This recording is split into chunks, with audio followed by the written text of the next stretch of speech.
He's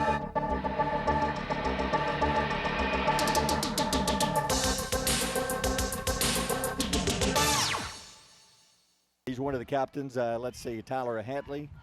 One of the captains, also Reese Knight, as well as Caleb Gant, as Trey makes his way out to the middle of the field. Uniform-wise, look like we're playing North Carolina tonight. Hey, want to quickly congratulate Evan McManus, Aggie offensive lineman. John, he is this week's Aggie Papa Doobie's Student Athlete of the Week. You notice that during all of this, everybody thinks offensive linemen are dumb, but did you know we got 3 offensive linemen that have been able to make the Scholar Athlete of the Week? And, guys, we really appreciate the Power 107.5 Student Athlete of the Week being sponsored by Papa Doobie's of Albertville. Guys, remember that Papa Doobie says, stay in school, don't you be no po' boy. All right, Trey's down at midfield. Let's get the toss of the coin. Knees, wristbands down, back pad covered up. Good sportsmanship from the first kickoff whistle to the last of the ball game, okay? Yes, sir. If you have a penalty flag, come find us so we make sure that we get what y'all want to do. Your home, your business. That's heads, tails. Heads, tails. Yes, sir. Make your call and make it loud enough for him to hear you. All right. What you call? Tails. He called tails. So I'll flip it. If I drop it, we'll do it again.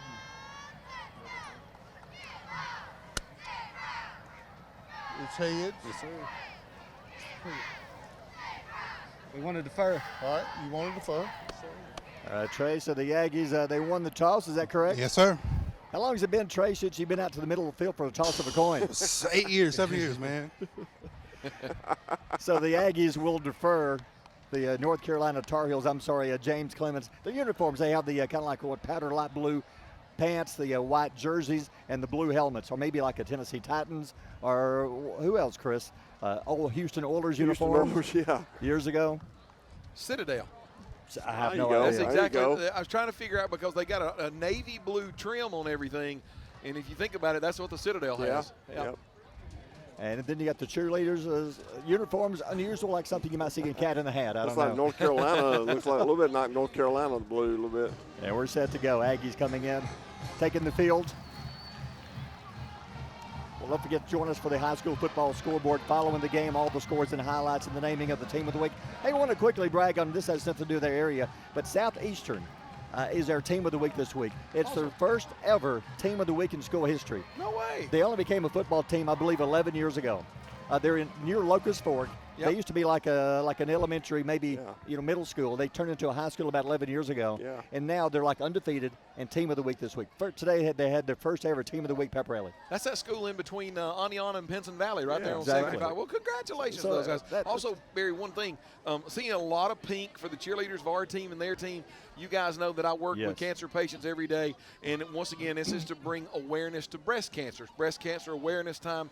So just want to keep our thoughts and prayers with all of those individuals that are facing that challenge and also have defeated that challenge. So just wanted to bring a little bit of attention to why there's a lot of pink in the stadium tonight, guys. I think Trey may just realize how sensitive the microphone is. We just picked up 2 conversations from the dance line girls walking up the stairs. One girl is mad at one girl's boyfriend, and the other one is. So, so Trey is now moving away from the dance. Listen, here's what's bad, Trey. You just let that boyfriend know that his girlfriend was mad at him. He didn't even have a clue. Yeah, I learned more like those conversations are staged. Don't worry, they were staged. Those are fake conversations, and I told them the same. I thought I was watching a soap opera for a minute here.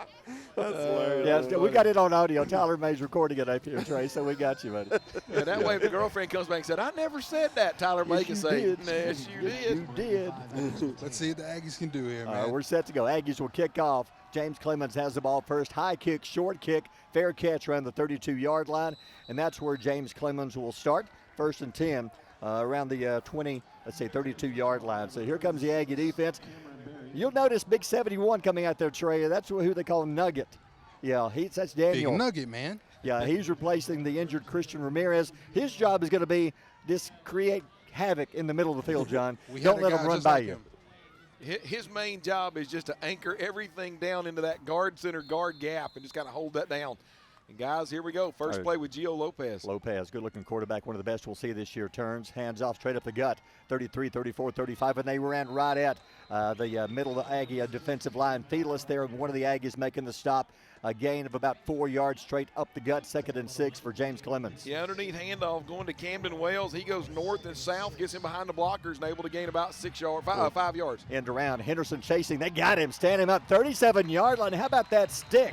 Evan Jordan, Isaac Henderson chasing. Jordan stood him up and dropped him at the line of scrimmage. A gain of maybe a yard, 3rd down and 5. That was a great defensive play, John. Yeah, he ended up having wide receiver on the far side, just bringing him all the way across the formation, kind of on a reverse. But Jordan here along the near side never bit, stayed at home, made a great tackle. 3rd down 5. Lopez out of the gun. Lopez turns, fakes back to pass. Looks. Left hand, throws it deep down the field. Almost picked off by Plunkett. They're throwing a flag. No way. Throwing a flag. The ball hit Plunkett's leg. They're going to say he had his hands on him. And let me make a correction. I missed the warm-ups. Lopez is left-handed, Chris, much like Tua. Oh, yeah. Much like Tua. That one, Trey, you were there. They were both were going. I didn't see what he might have seen. I didn't see the receiver go for it, or I didn't see the DB, so I don't know where that flag came from. Oh, my goodness. They're going to call Tillman Plunkett for defensive holding, but guys. Oh, my goodness. He had his hand on he didn't have any grabs. He just had his hand on the chest, so I don't know where that one came from. The ball was thrown short. He hit Plunkett in the leg. Had Plunkett been looking, he would have picked it off again like last year, but that should be a no call. Wow. The ball was thrown short. It hit Plunkett in the leg, and they're going to call pass interference Albertville. This is one of those that drives coaches crazy.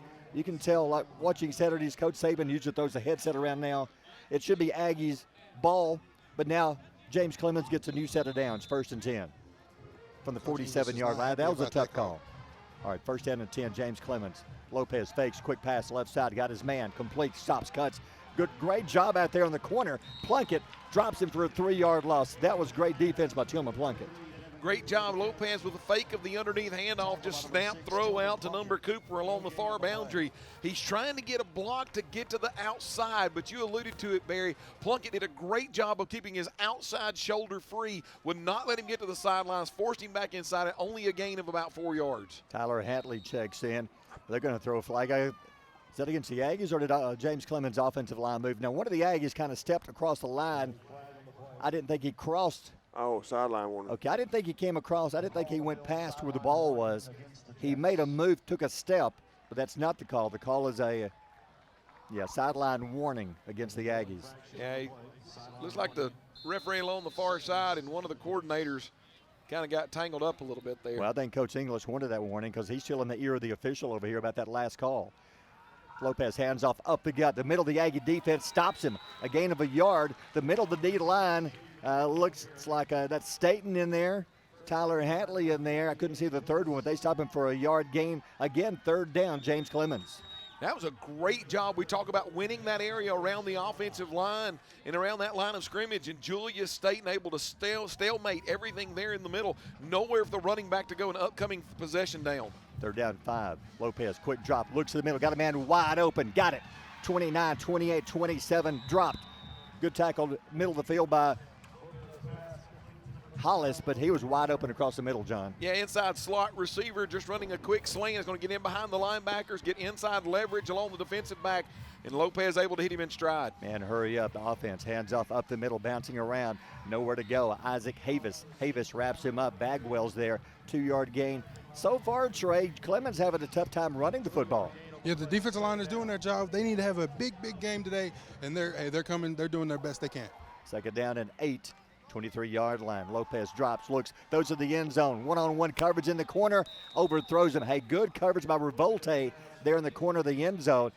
That's the only place that Lopez could throw it, and nobody could catch that when it's out of bounds. Now, I think Lopez saw that he had a mismatch in terms of a big, tall receiver against Des Revolte. Des Revolte did a good job of using his butt, literally, Barry, to move him closer to the sideline, using the sideline as that extra defender, and the ball just wanes out of bounds. You can kind of tell, Chris, that Eggert, number 12, the big, tall, 6'3", 4 receiver, that's his favorite target. Yes, absolutely. I would throw to him, too. I would, too.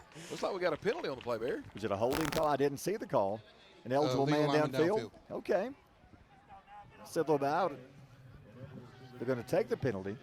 I'd almost decline that one if you could, because now you get a Second down all over again. Second down and 12. Lopez from the gun.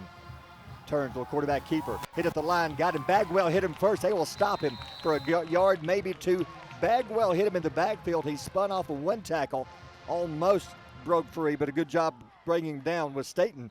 Short gain of about 2 yards. Bringing number 6 out of the backfield. They're trying to get everybody to maybe look at the eye candy of Gabe Ballard going toward the forward boundary, but it was a designed quarterback draw, read well by the defensive front, should I say, of Albertville. And you said it, Bagwell able to lay the pop to him, Staten, and a host of other Aggies able to bring him down. Third down 10 on the Aggie 25-yard line, 8:40 to go in the quarter. James Clements driving and a flag is thrown.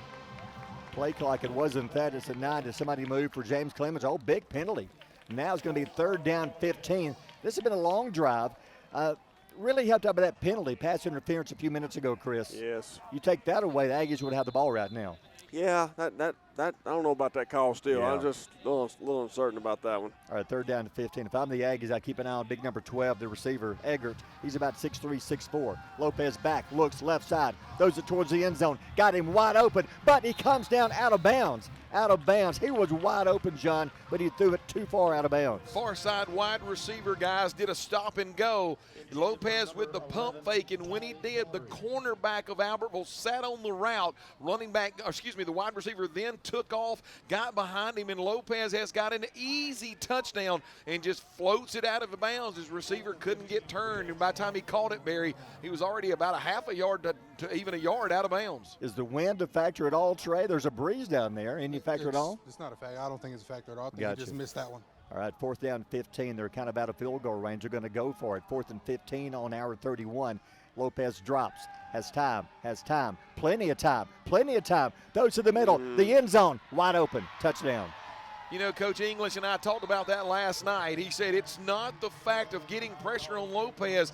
He said we have practiced all week on our defensive backs, staying with wide receivers, staying with their guy for up to 8 seconds. And right there, Lopez in the pocket, able to bide time. And one of those great James Clements receivers able to break loose down the middle of the field in an easy pitch and catch from Lopez. You know, that's kind of hard to believe. The Aggies only rushed 3, Chris, where everybody dropped back in coverage, but the receiver was wide open in the middle of the field for the point after. The snap, the kick, it's up. Looks good from here, and it is good. We'll take a timeout. James Clemens strikes first. 8:09 to go in the first. 7-0 Jets on top. You're listening to Aggie Football on Power 107.5. Hey folks, Tim Witt at Sand Mountain Toyota. Our goal is to be Sand Mountain's pre-owned vehicle destination. We strive to keep vehicles for every budget, and all of our vehicles go through a strict multi-point inspection by our award-winning service department. And don't forget, we're paying top dollar for your vehicle. We want to buy your vehicle. Sand Mountain Toyota, Highway 431 Albertville, or sandmountaintoyota.com. Your local Foodland Market. Your store for everyday low prices and weekly specials with savings on every aisle and friendly customer service throughout the store. We sell only the best USDA inspected meats. Our trained meat cutters offer fresh cut meats to your specification. Our fruits and vegetables are always fresh, quality and variety you deserve every day. Your local Foodland Market, where savings plus service plus selection equals satisfaction. Foodland, your football tailgating headquarters. When my dad wanted a new mower, he'd say, "Come on, buddy, let's go see Jim, our local Toro dealer." For service, I'd hear, "Come on, buddy, let's call Jim." So naturally, I got my mower here. Some things never change. Right, buddy? Well, some things. Real people, real support. You can't beat the personal service from your neighborhood Toro dealer. There's a Toro dealer like Jim in your town. Visit the helpful, knowledgeable staff at Bond's Appliance on Gunner Avenue in Gunnersville. Since 1952, Wilkes Tire and Battery Service in Albertville has been the best place to take your vehicle for service you can trust. The Wilkes family takes pride in carrying on a tradition of providing great service, working with integrity, and giving back to the community. For tires, batteries, auto services, and more, choose people you can trust. At Wilkes Tire and Battery Service, we get you started and keep you going. Welcome back. James Clements strikes first. Here's your Gilbert and Ball Ford scoring summary. Got to go for 11 plays, 68 yards, and James Clements able to strike first blood. Lopez to Daltrey, 31 yards out. Extra point up and good. James Clements here on the road takes an early lead at McCord Fieldberry, 7-0. Gilbert and Ball Ford at Albertville. Go see the difference where Fords really do cost less. Go back to that penalty. That should have been a no call. That one penalty gave them a fresh set of downs. Absolutely. And when the Aggies would have been able to force them to punt. The Jets will kick off up 7-0. 8:09 to go here in the first quarter. High kick, short kick, returnable. Lowry's got it 5 to the 10 to the 15 to the 20. Good run by Lowry straight up the middle to the 25-yard line. That's where the Aggies will start first and 10. Quick score. Scottsboro on top of Douglas 7-0 in the first quarter. Wow. That's first drive jitters is what we're going to call it. All right, Aggies will come out. Reese Knight will probably see most of the snaps. Last week we had a combination of Reese and Isaac Henderson. You know, Barry, one thing I am proud to see, and you can tell that they've worked on this in a couple of weeks in terms of special teams. Connor Lowry getting the ball where he used to try to come across the field and maybe utilize some of his speed. I like the fact that Connor's getting north and south, getting behind some of his blockers, and at least getting it to the 25-yard line and getting out of the shadow of their own goalpost. All right, Reese out of the gun. Henderson beside him in the backfield. Man in motion, Lowry. Reese turns handoff to Henderson. Tries to hit the middle. They're going to wrap him up. He almost broke free. 26, maybe 27. Give him a gain of 2. Second and 8. Aggies first possession of the ball game. Underneath handoff coming here along the near side. Pretty good job of blocking, and Henderson able to move the ball and move the line of scrimmage just by hitting those big hog mollies in the back. It's going to be number 52, Sawyer West, and number 64, Chase Golden here along the left side that moved that pile. But Ezell able to come up from his linebacker position to make the stop after a gain of a yard. Second down and roughly about 8.5 on the 27-yard line. Knight, quick drop throws, got his man complete, 35. Lowry, 37, gets to the sideline, gets a great block. Midfield, 45 to the 40.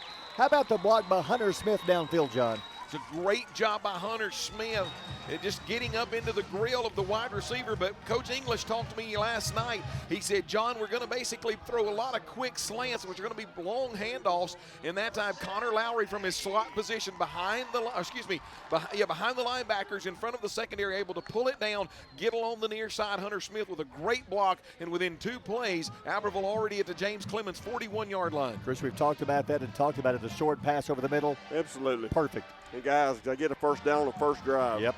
41-yard line, first down and 10. Havis checks into the backfield, fakes to Havis, throws, tipped. It may have been tipped at the line of scrimmage. He had a man open, Menendez, but boy, Hunter Smith is coming unglued, saying, man, I was wide open on the left side. Well, and he did. He made the point to come back and look at Reese, and Reese tapped himself right on his jersey, and he said, you're right, my fault, misread that one. It was an RPO underneath. He was trying to get that same slant along the far side. If he would have checked down to Hunter Smith, might not have been a first down, but it would have been probably a 6, 7, 8 yard gain. All right, second down and 10 on the 41-yard line, 7:04 to go in the quarter. Knight fakes to Havis, looks. Those got him that time. Did he hang on? No. That time he went to Hunter, who was kind of cutting across the middle, 30-yard line, incomplete. I think we got a little yellow hanky there on the field back here where Reese Knight was, and I wonder if they hit Reese after the play. Looks like we're going to get the officials together to kind of come up with a call. I'm hoping it's not holding. Uh-oh. Yeah. Ended up having an ineligible man. Oh, there we go. Yeah. So we have 2 penalties. Oh, my. And the 2 penalties, roughing the passer, and we had an eligible man downfield. Oh, boy, that hurts. Yeah, I didn't see the ineligible man downfield, Trey. We obviously had a guy covered up, but I did see the roughing the passer. I didn't see I didn't see the illegal lineman, but, you know, the referee's right, you know. Well, that's hurt. We get a 15-yard penalty now and said at least it's get a do-over, Chris. Right. It's second and 10. That redo for that second down, that's big, though. Yeah, second and 10. 6:57 to go in the first quarter. Aggies on the James Clements 41-yard line. Little confusion. Menendez, too many men out there. We have 12. Now they finally get Gant off the field. Reese turns, hands off Jordan, dancing around, 40, 39. He couldn't find it. There's a ball loose. They're saying they took it away from him. James Clements says they have the football. Wait a minute. referees are unpiling, but James Clements has said that they did. Yep, White Hat says that James Clements was able to rip the ball away, and I believe that was Ezell, which is their all-world linebacker, comes up to make the play, got the running back stalemated, and the linebacker for James Clements able to rip the ball away from Gann at the 40-yard line. What a huge turn of events. So Evan Jordan with the fumble. He was dancing around. He tried to just take it upfield, and there was a big pile up there, Chris, and apparently they stood him up and somebody stripped the ball away. Big turnover. James Clements on their 40 takes it away from us. First turnover of the game, 1st and 10. Lopez, nobody in the backfield, drops back, pressure coming, pressure steps up, throws it deep down the middle. Jordan's back there, tipped incomplete. That was a great job of the wide receiver knocking the ball away from Evan Jordan. Yeah, and right there, Coach McGee, you know, a lot of people will say, and you'll see it at every level of football, after a turnover, let's try to take a big shot and score points, and that's exactly what it was. Lopez trying to go deep to his wide receiver, but his wide receiver, Barry, actually outnumbered 3-1 by Albertville defensive backs, and the James Clements wide receiver has to become a defensive back and knock that ball down. Evan Jordan, I thought was going to have an interception there for a minute because he was open downfield. And the receiver made an adjustment, knocked the ball away. Quick drop, throws out of the backfield, got his man, got a block, 45 midfield, 45 Jordan, gets away from Jordan, 30, dragged down from behind, inside the 25. He broke a tackle around the 40, or there's a flag down the middle of the field. I thought he also stepped out of bounds early. It's got to be either holding or blocking the back. James Clements is going to be holding. Oh, that is huge, huge. It would be their ball on our 22-yard line, but now the penalty takes it all the way back from the 42 inside the 35-yard line. You remember the play where Auburn was Nick Marshall runs toward the line, able to flip it to Sammy Coates. Sammy Coates goes in to tie the game against Alabama. That's exactly what that play was. Lopez looked like he was going to run, pulls up, throws it, but thank God we ended up getting a holding call on an offensive lineman, backs that ball up. Second down and 14, 6:26 to go in the first. Clements drops back. Lopez with the ball. Lopez steps up, rolls right side, looks, nobody open. Now throws it downfield, throws it over his receiver. Trey, how about that play? Lopez was directing his receiver, telling him where to go on that pass play. That's what you got to do. He's got his legs. He can use his legs. He can get out the pocket. He can get out the way. And his receivers, they know that, so they got their eyes on the QB at all times.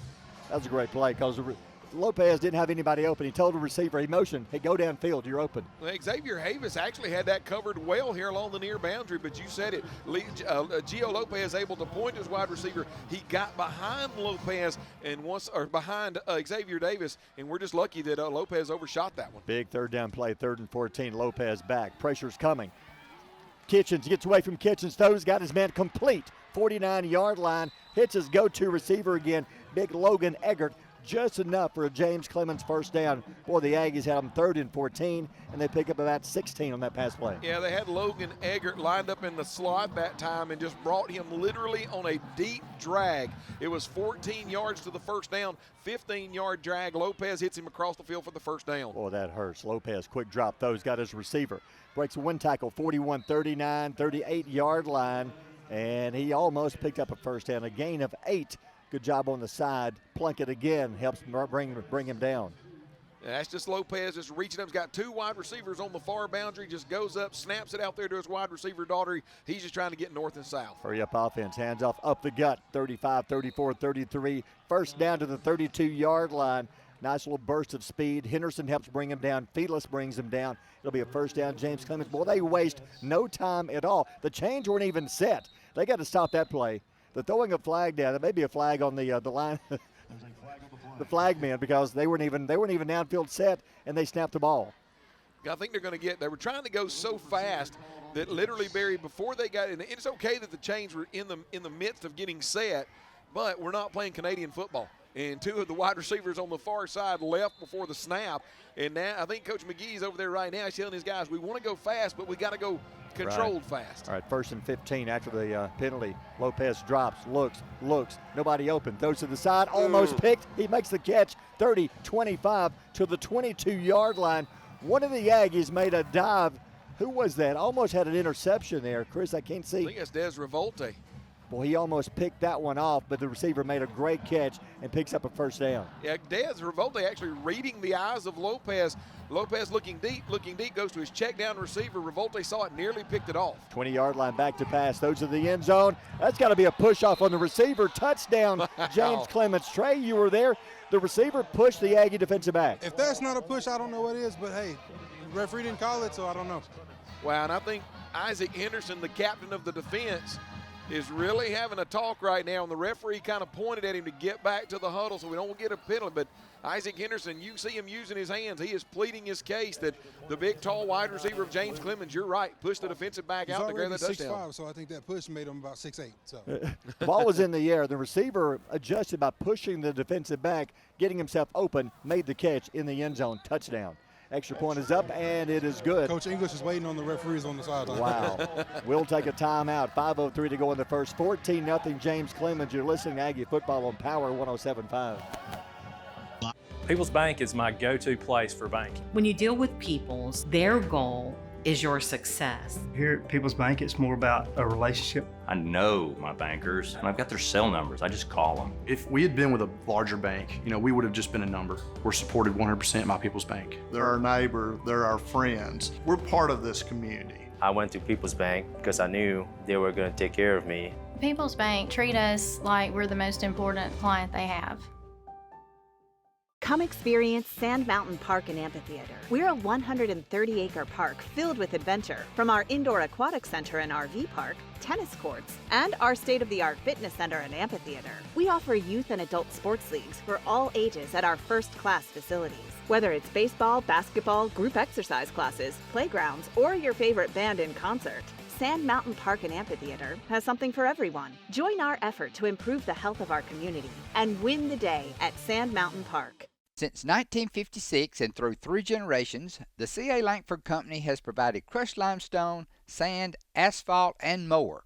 From large commercial projects to small jobs and residential needs. For products and services information, call 582-5723 or visit their informative website, calangford.company.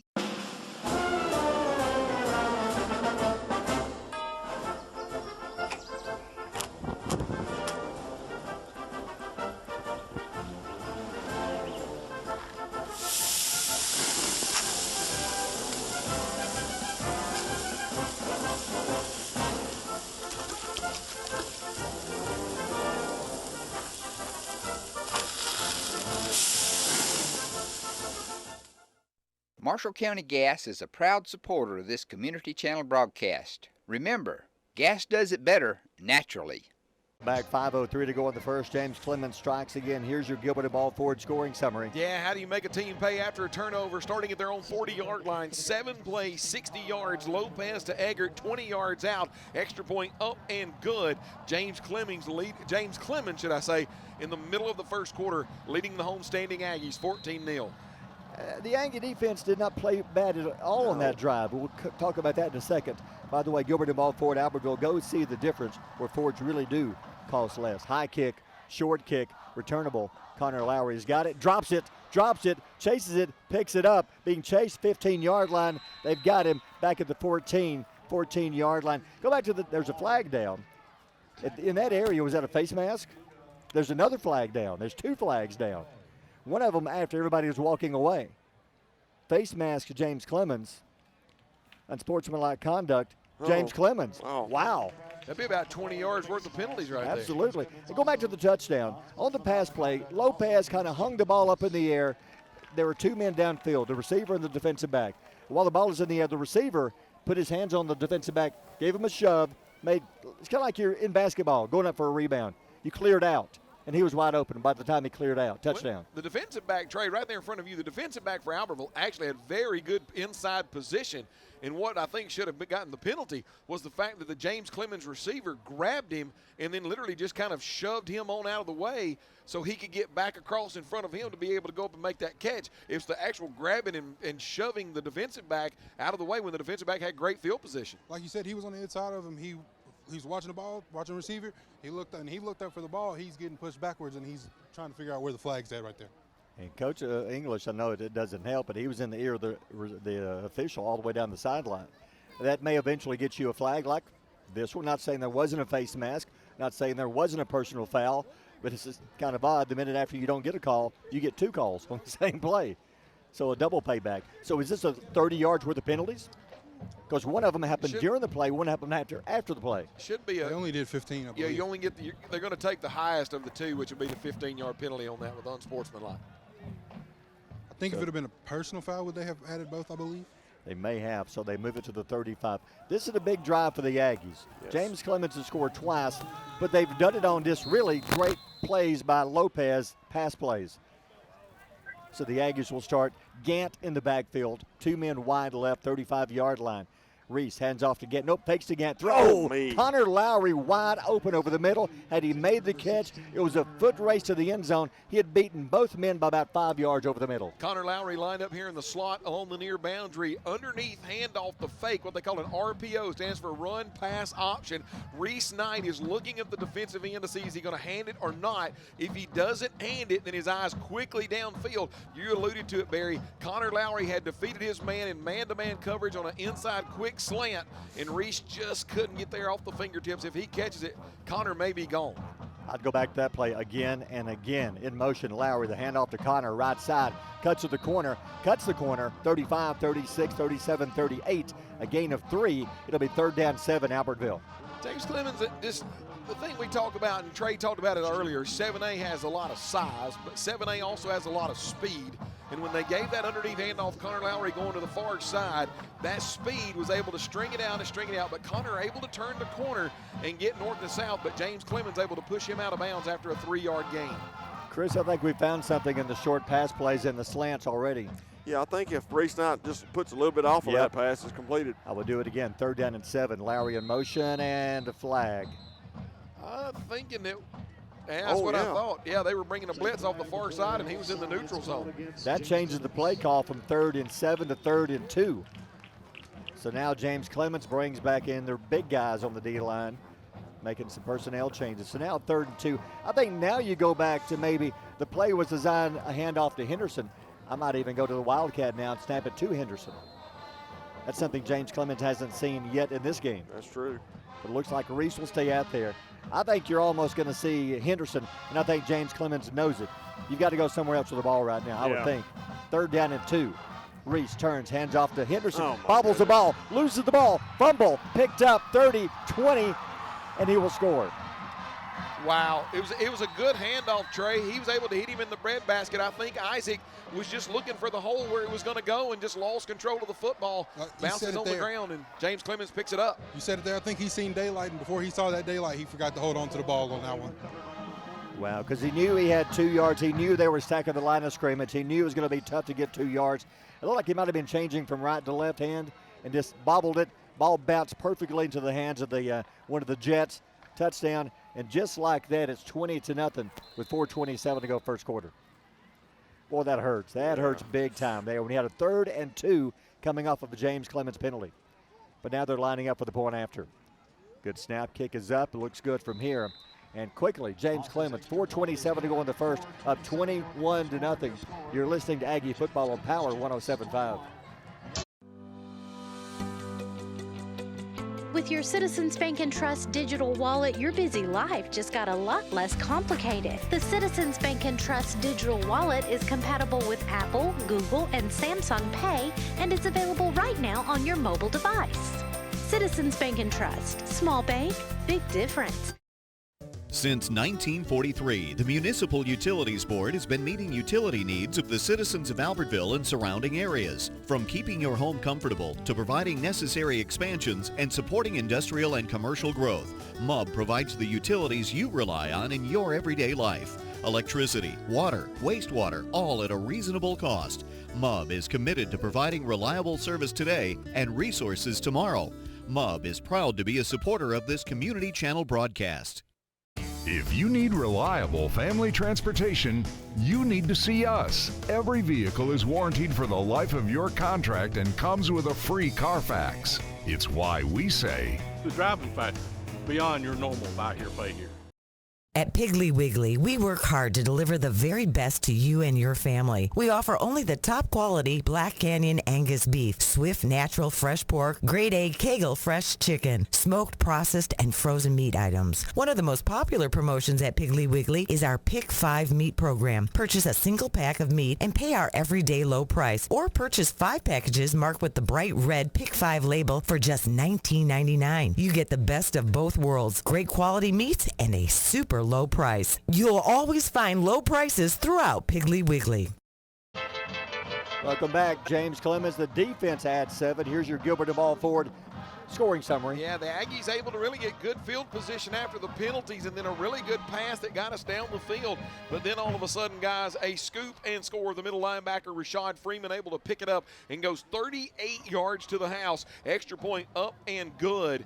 James Clements extending their lead here in the first quarter. JC up 21-0. Gilbert and Ball Ford at Albertville. Go see the difference where Fords really do call sleds.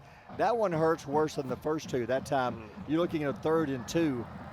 Isaac has the ball, has a slight hole, and just lost it. And they scoop it up and score. Here's the kick back to the 1-yard line. Revolte returns 10-15, tripped up over the 15. Trey, you said he noticed something on the James Clements defense? Because with their defense, they think that when Isaac comes in, the running back, they think, oh, he's getting the ball. Every time that I've seen Isaac in the backfield, there is no safety high, and that's why we were killing them on that slants right there. So I don't think we should get away from them as long as they're going to not have any safeties back. He's got a hold on the football. Yeah. I'm with you, 3rd and 2. I would have went to the slant that time, which they were looking for Isaac. And unfortunately, Isaac knew that they had stacked the line of scrimmage, and he knew it's going to be tough getting 2 yards. And he just mishandled the ball. And when you talk to some of the James Clements defensive coaches, Trey, you hit exactly what they're talking about. They're going to walk an extra guy down in the box when they see a heavy package because they think that their defensive backcourt can match up man-to-man against our wide receivers. And that can work for us. You know, they 19-yard line. Reese back to pass. Looks, throws it deep. Lowry is there. Goes up.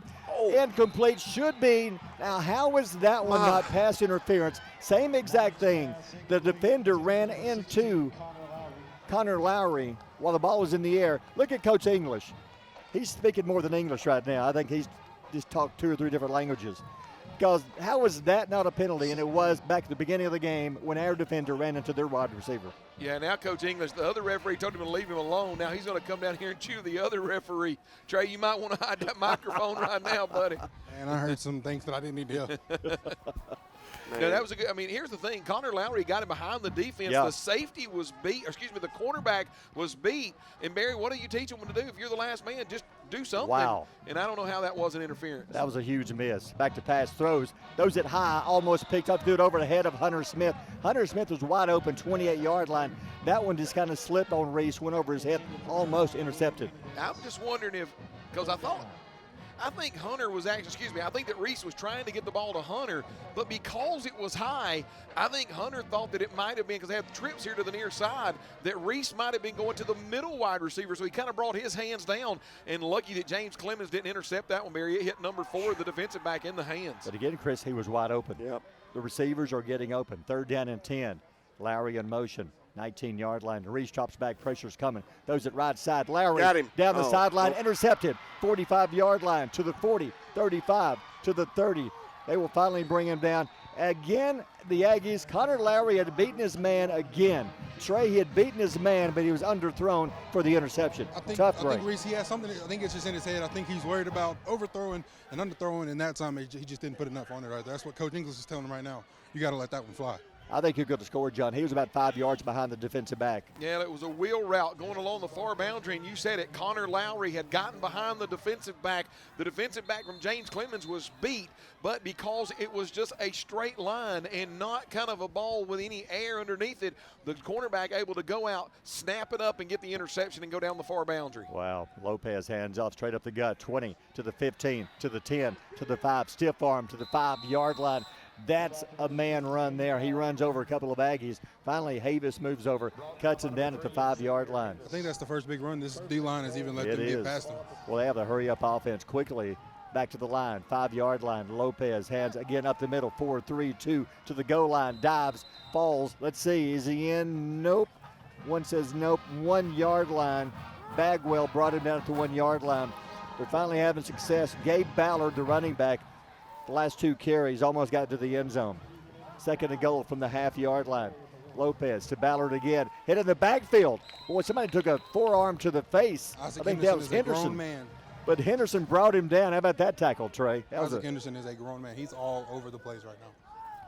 Third and goal from the 2-yard line. Isaac beat his man, got into the backfield, and just manhandled Ballard. You got to be wary of the QB sneaks right here or the QB rollouts. Our 3rd down and 2. Lopez from the gun, drops back, looks right side. Those to the end zone. Those are bullets through the hands of really 2 men. That was a shot. To catch that one, you're putting your you're taking a chance, because that was a shot from that. Boy, Lopez has an arm, doesn't he? Yeah, he ended up having 2 wide receivers here along the near boundary. Both of them run quick outs. Lopez finds the inside receiver, and Barry, you said it. He just threw that absolutely too hot and went through the hands of his receiver. Could have actually been intercepted, I think. 4th and goal from the 2. Lopez rolls right side to the goal line. He will dive into the end zone. Touchdown. That time you called it, Trey. Lopez, quarterback keeper, touchdown. James Clements. Anytime on the goal line, I think you got to go. You got a quarterback that's one of the best in the state. I think you just put it in his hands and let him do what he does. Go back to that pass play, Chris. My goodness, what an arm.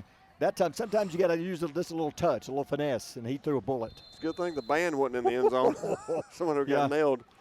Now for the point after, with still 2:45 to go in the quarter, 27-0.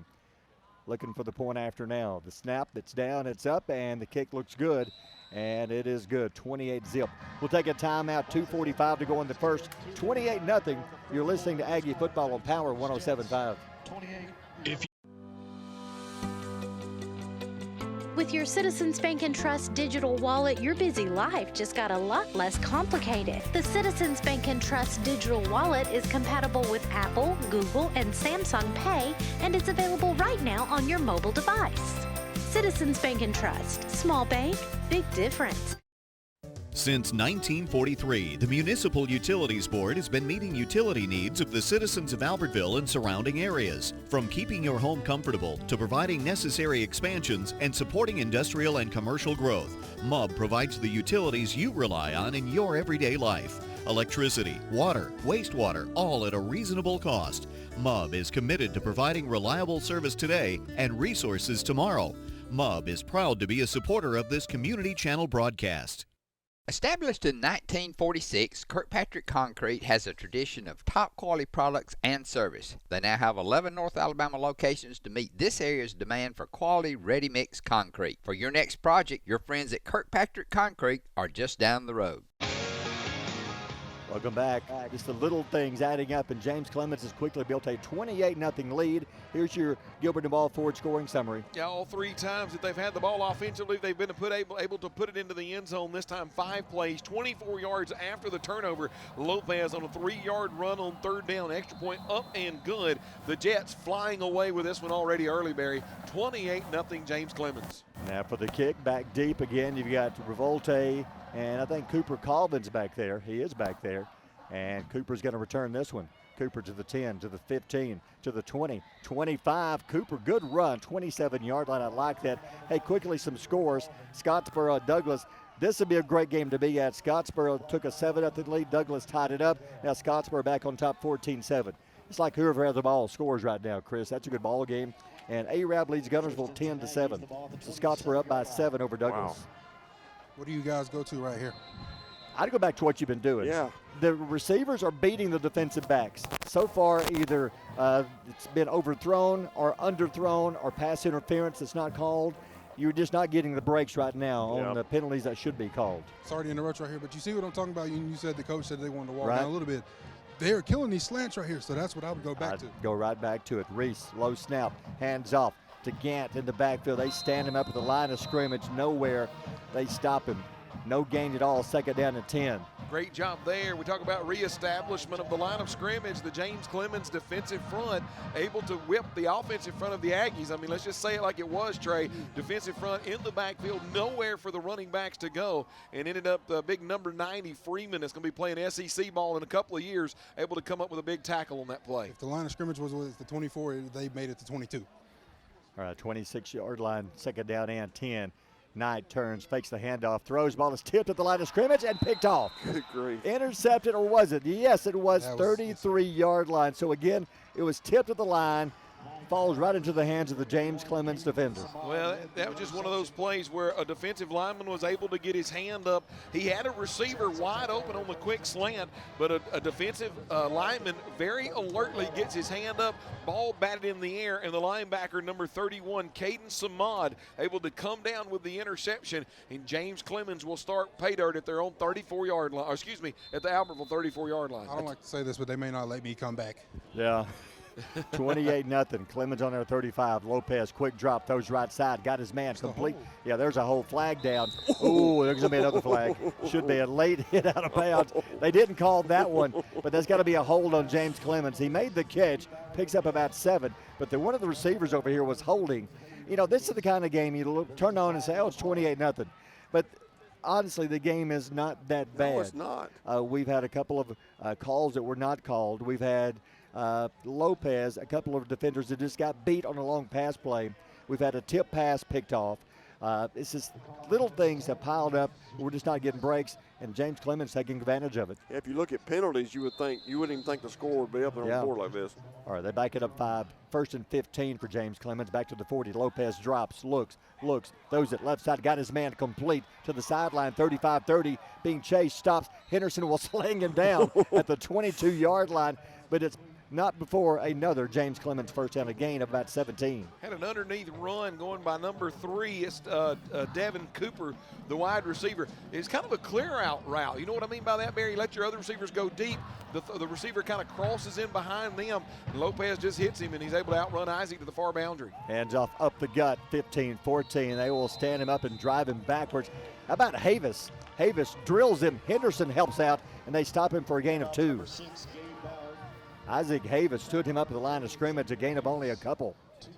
That's a good job there by the defense. The good thing about the defense, guys, they are not giving up, even though they're way behind here in the first quarter. Minute 13 to go. Back to pass. Lopez lobs one right side in the end zone. The big guy goes up. Did he get it? No. Good job. How about that defensive play in the end zone by Revolte? How about that, Trey, right in front of you? He has honestly played the best game he could possibly play. He's matched up on a 6'4 receiver, 6'3 receiver, and he's about 5'8 himself. So that's the best he can do. Revolte went up and just knocked the ball away from the much taller wide receiver. Yeah, wide receiver actually got his hands on the ball, and I thought for a minute he was going to be able to bring it in. But Revolte rips it loose. He just ripped it out of him. That's a great play. 3rd down and 8 from the 20-yard line. 59 seconds to go on the quarter. James Clemens on their 20-yard line. Lopez steps back, gets a new play from the coach on the side. See if they go back to the big tall receiver. Nope, they go left side. The wide receiver screen, got his man 15 to the 10. Stops, cuts, 5 to the 4 to the 3 to the 2. They'll wrap him up at the 2-yard line. Just using his speed and moves down the sideline. He went 1st and goal, James Clemens. Well, that was a great job. Just a snap throw out there to number 11, guys. That's the wide receiver, Dalty, that he's just been enamored with all night long. Hands off up the gut to the 2 to the 1. He will walk into the end zone. Ballard into the end zone. It's just like that, 34-0 with 38 seconds to go in the first quarter. When you got the linebacker seeing the underneath handoff and the play action stuff, right, and then you pull the ball and you snap it out there to your wide receivers, they've got to honor that. They've got to play regular. And what they did this time, just the handoff to Ballard, linebackers playing in their specific drops, but the offensive line did a great job, and Ballard goes in untouched into the Aggie end zone. Now for the point after. High snap, gets it down, kick is up, looks good, and it's good. We'll take a timeout. Still 38 seconds to go in the quarter, 35-0. James Clemens, you're listening to Aggie Football on Power 107.5. Horizon Communications' archives of local high school sports and school programs now spans decades and generations, covering multiple sports and programs. DVDs of these memorable events make the perfect gift for any occasion, and the cost is simple and affordable. The first game or program DVD is $20, the second game or program is $15, and then any others are only $10 each, all on their own individual DVD. Pre-1990 games converted from coaches' films are as low as $5 per game. We have hundreds of games from the late 50s on up. Give us a call at 256-582-7373, message us on Facebook, or email mharden@horizoncommunications.net to check the availability of your desired event. Let Horizon Communications help you with the gift of video to be treasured for a lifetime. Since 1992, Horizon Communications has brought you community channel programming. As we're preparing for another season of high school sports, we'd like to take this opportunity to thank our many loyal, community-minded sponsors who've supported Horizon's local origination programming through the years.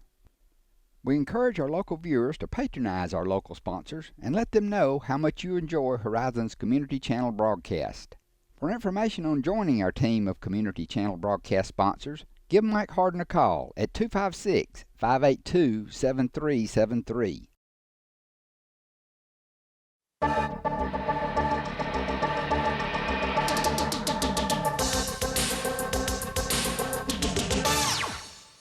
Eight seconds to go in the quarter. They strike again. Here's your Gilbert and Ball Ford scoring summary. Once again, another Albertville turnover, and James Clements makes them play. 7 plays, 34 yards. Ballard from 2 yards out. Extra point up and good. James Clements, literally, guys, blowing away Albertville here in the first quarter, 35-0.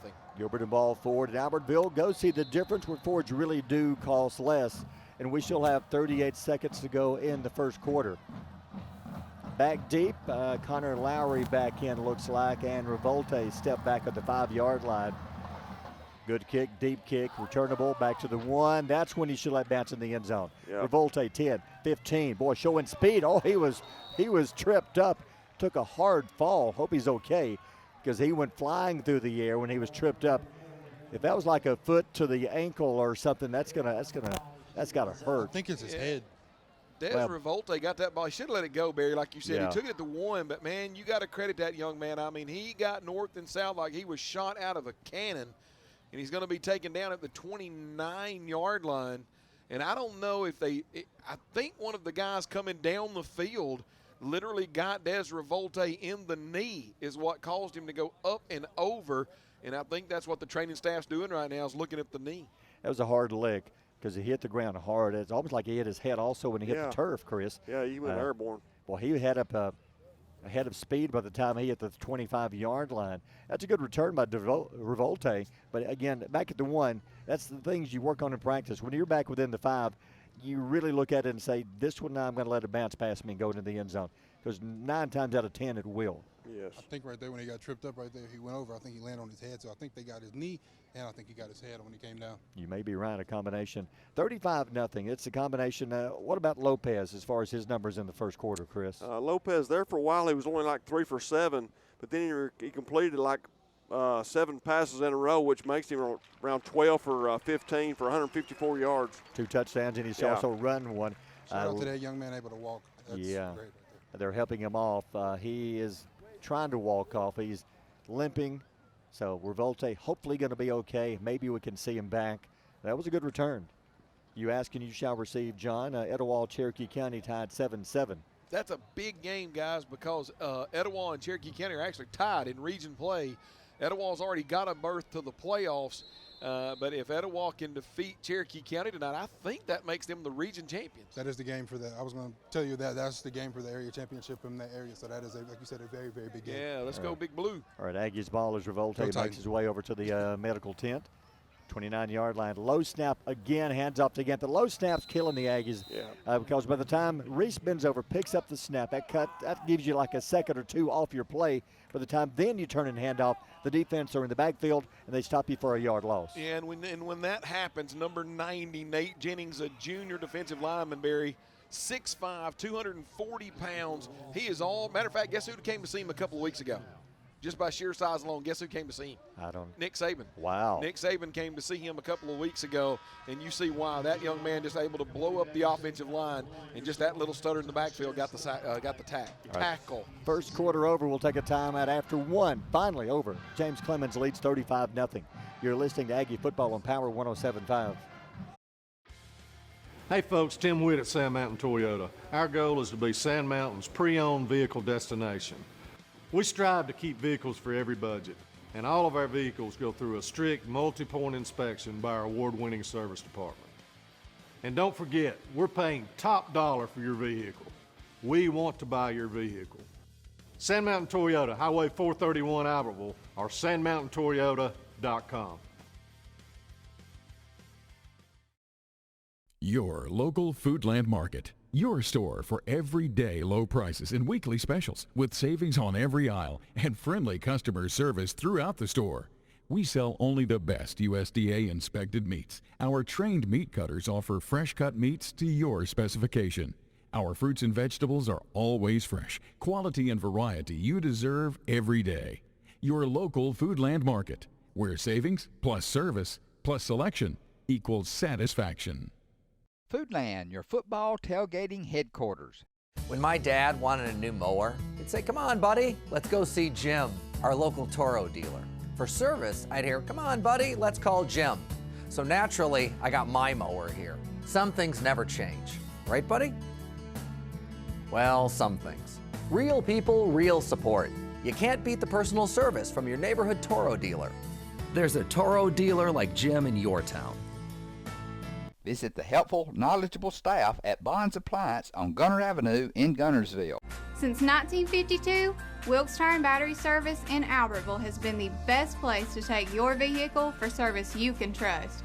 The Wilkes family takes pride in carrying on a tradition of providing great service, working with integrity, and giving back to the community. For tires, batteries, auto services, and more, choose people you can trust. At Wilkes Tire and Battery Service, we get you started and keep you going. Welcome back. Second quarter coming up. Thank you to our buddy Rod Cisco back at the station, updating us with scores. Scottsboro Douglas, this is a game that could determine the number 3 seed. Scottsboro could even make the number 2 seed if they win it. It's now 14-14. It's like back and forth. Whoever scores, other team gets a ball, they score. 14-14 right now. That's a good ball game. That Douglas Eagles team is a good football team. We'll have more scores coming up. Second down and 11. They say actually lost a yard. Aggies with the ball first play of the second quarter. Knight, much better snap. Drops back, looks, rolls, throws short, incomplete off the hands of Suter, who checked in. Had he made the catch, maybe a short gain. Had he looked a little further downfield, Connor Lowry had a little opening there around the 35-yard line. But, hey, if you're Reese, I'm just trying to get rid of the football. Well, and Reese Knight's getting chased from behind, and a lot of things, a lot of moving parts happening in front of him. But, guys, that hit the Albertville Aggie receiver in the hands. Yep. You got to help your quarterback out every now and again. That's right. Hey, Bear, I just wanted to say they are working on his lower right leg. They're stretching that out right there. All right, so he may come back in. He may not. Gotcha. That is Revolte. Third down, 11 Aggies. 11:53 to go in the first half. You know, guys, Reese has not completed a pass since his first pass he threw tonight. All right, 2 men right side. Reese drops back. Pressure. Now throws back. Got his man Colvin. Great catch. No. Stripped away at the last minute. Had he made the catch, it was going to be a gain of about 7. The defensive back comes over. Knocks the ball away. That's Mark Woods. Cooper had it for a moment, but he strips the ball away, John. Yeah, Cooper Coleman did a great job. Did exactly what they teach wide receivers. You keep your hands as far away from your body as you can. You cradle that ball as it's coming in. But, Barry, you alluded to it. As he's bringing that ball back into his body, Woods, the defensive back, able to get his hands up between the hands of Cooper Coleman and knock that ball out of there. What's that, Chris? Yeah, 1 completion out of 10 tonight. Wow, so he's 1 for 1, then 0 for 9. Here's the kick. Actually, first punt of the game. Here's the punt to return. 40, 45, midfield. He's got a hole. 40, 35, cuts back, middle of the field. 20, 15, 10. He will score. And they've now scored about every way imaginable. And guys, it was a great punt. Guys took him all the way back to his James Clements 42-yard line. He got some great blocks up front, and then he was able to run past the coverage team downfield. Got here along the near boundary. 3 Aggies had him kind of hemmed in. He broke back across the grain, and when he did, picked up some blockers. And when he got to the Aggie 23-yard line, there was nothing but green grass in front of him on a big-time punt return. That was a good return. Good return. Now point after. Well, the kicker, a little bit of a change. He kicked 5 of them from the other right side. Now he's got to kick 1 to the left side. Maybe the change of view will help us out. Here's the kick. Nope, right down the middle. It's good. We'll take a timeout. 11:25 to go in the half. James Clements increases the lead 42-0. You're listening to Aggie Football on Power 107.5. People's Bank is my go-to place for banking. When you deal with People's, their goal is your success. Here at People's Bank, it's more about a relationship. I know my bankers, and I've got their cell numbers. I just call them. If we had been with a larger bank, we would have just been a number. We're supported 100% by People's Bank. They're our neighbor, they're our friends. We're part of this community. I went to People's Bank because I knew they were going to take care of me. People's Bank treat us like we're the most important client they have. Come experience Sand Mountain Park and Amphitheater. We're a 130-acre park filled with adventure, from our indoor aquatic center and RV park, tennis courts, and our state-of-the-art fitness center and amphitheater. We offer youth and adult sports leagues for all ages at our first-class facilities. Whether it's baseball, basketball, group exercise classes, playgrounds, or your favorite band in concert, Sand Mountain Park and Amphitheater has something for everyone. Join our effort to improve the health of our community and win the day at Sand Mountain Park.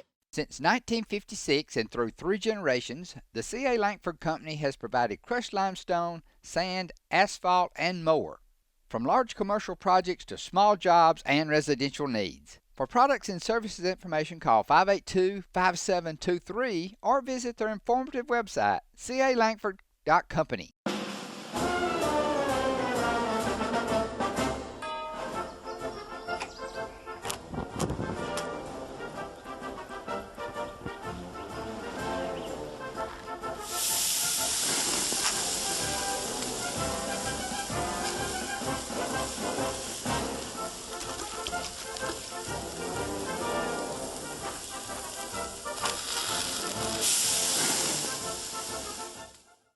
Marshall County Gas is a proud supporter of this community channel broadcast. Remember, gas does it better naturally.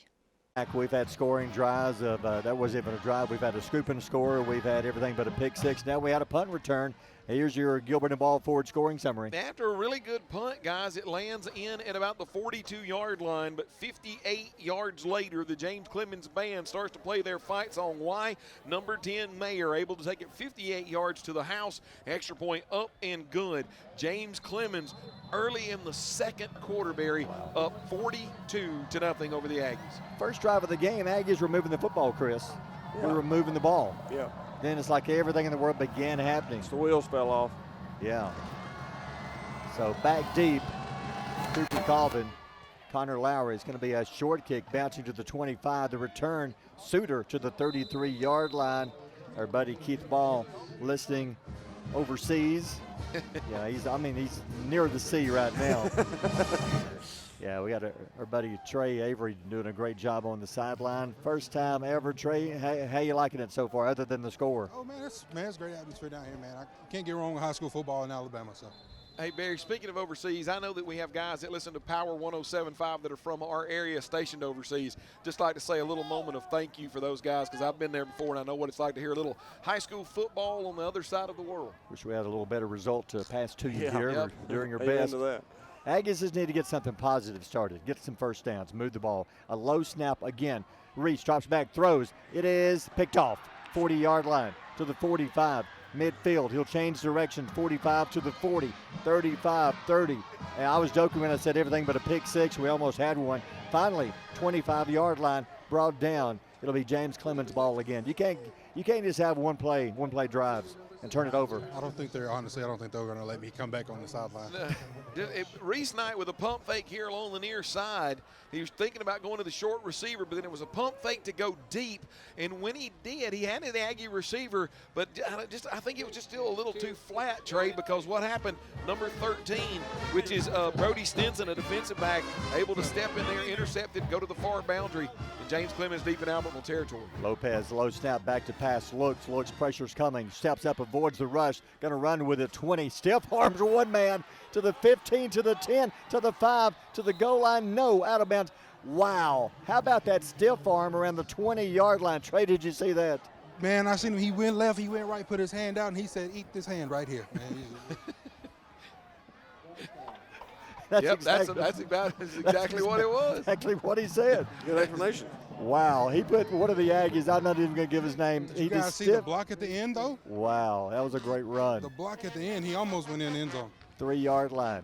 Lopez turns, hands off, up the middle, trying to bounce it off, cannot. Good job by the Aggie defense. Flag coming in. It's going to be a hold. Yep. Tyler Hatley Bagwell bring him down. It's going to be no gain, but it's probably going to back him up about 10 yards with a holding call. Well, credit Tyler Hatley there, because he was able to basically stalemate the offensive lineman right there in front of you, Trey. And because he stalemated that offensive lineman, the running back trying to bounce to the outside, Hatley tries to get back to the outside and forces that offensive lineman to get a handful of jersey. Yes, sir. True, may give you a heads up. The sideline guy, if you stand in front of the Aggie band, you're not going to hear very well. I heard it, and then he was right in the middle of it. They went crazy. Yeah. They back it up. Lopez, a little delay handoff up the middle, 15-yard line. Good job by the Aggie D. Henderson's there.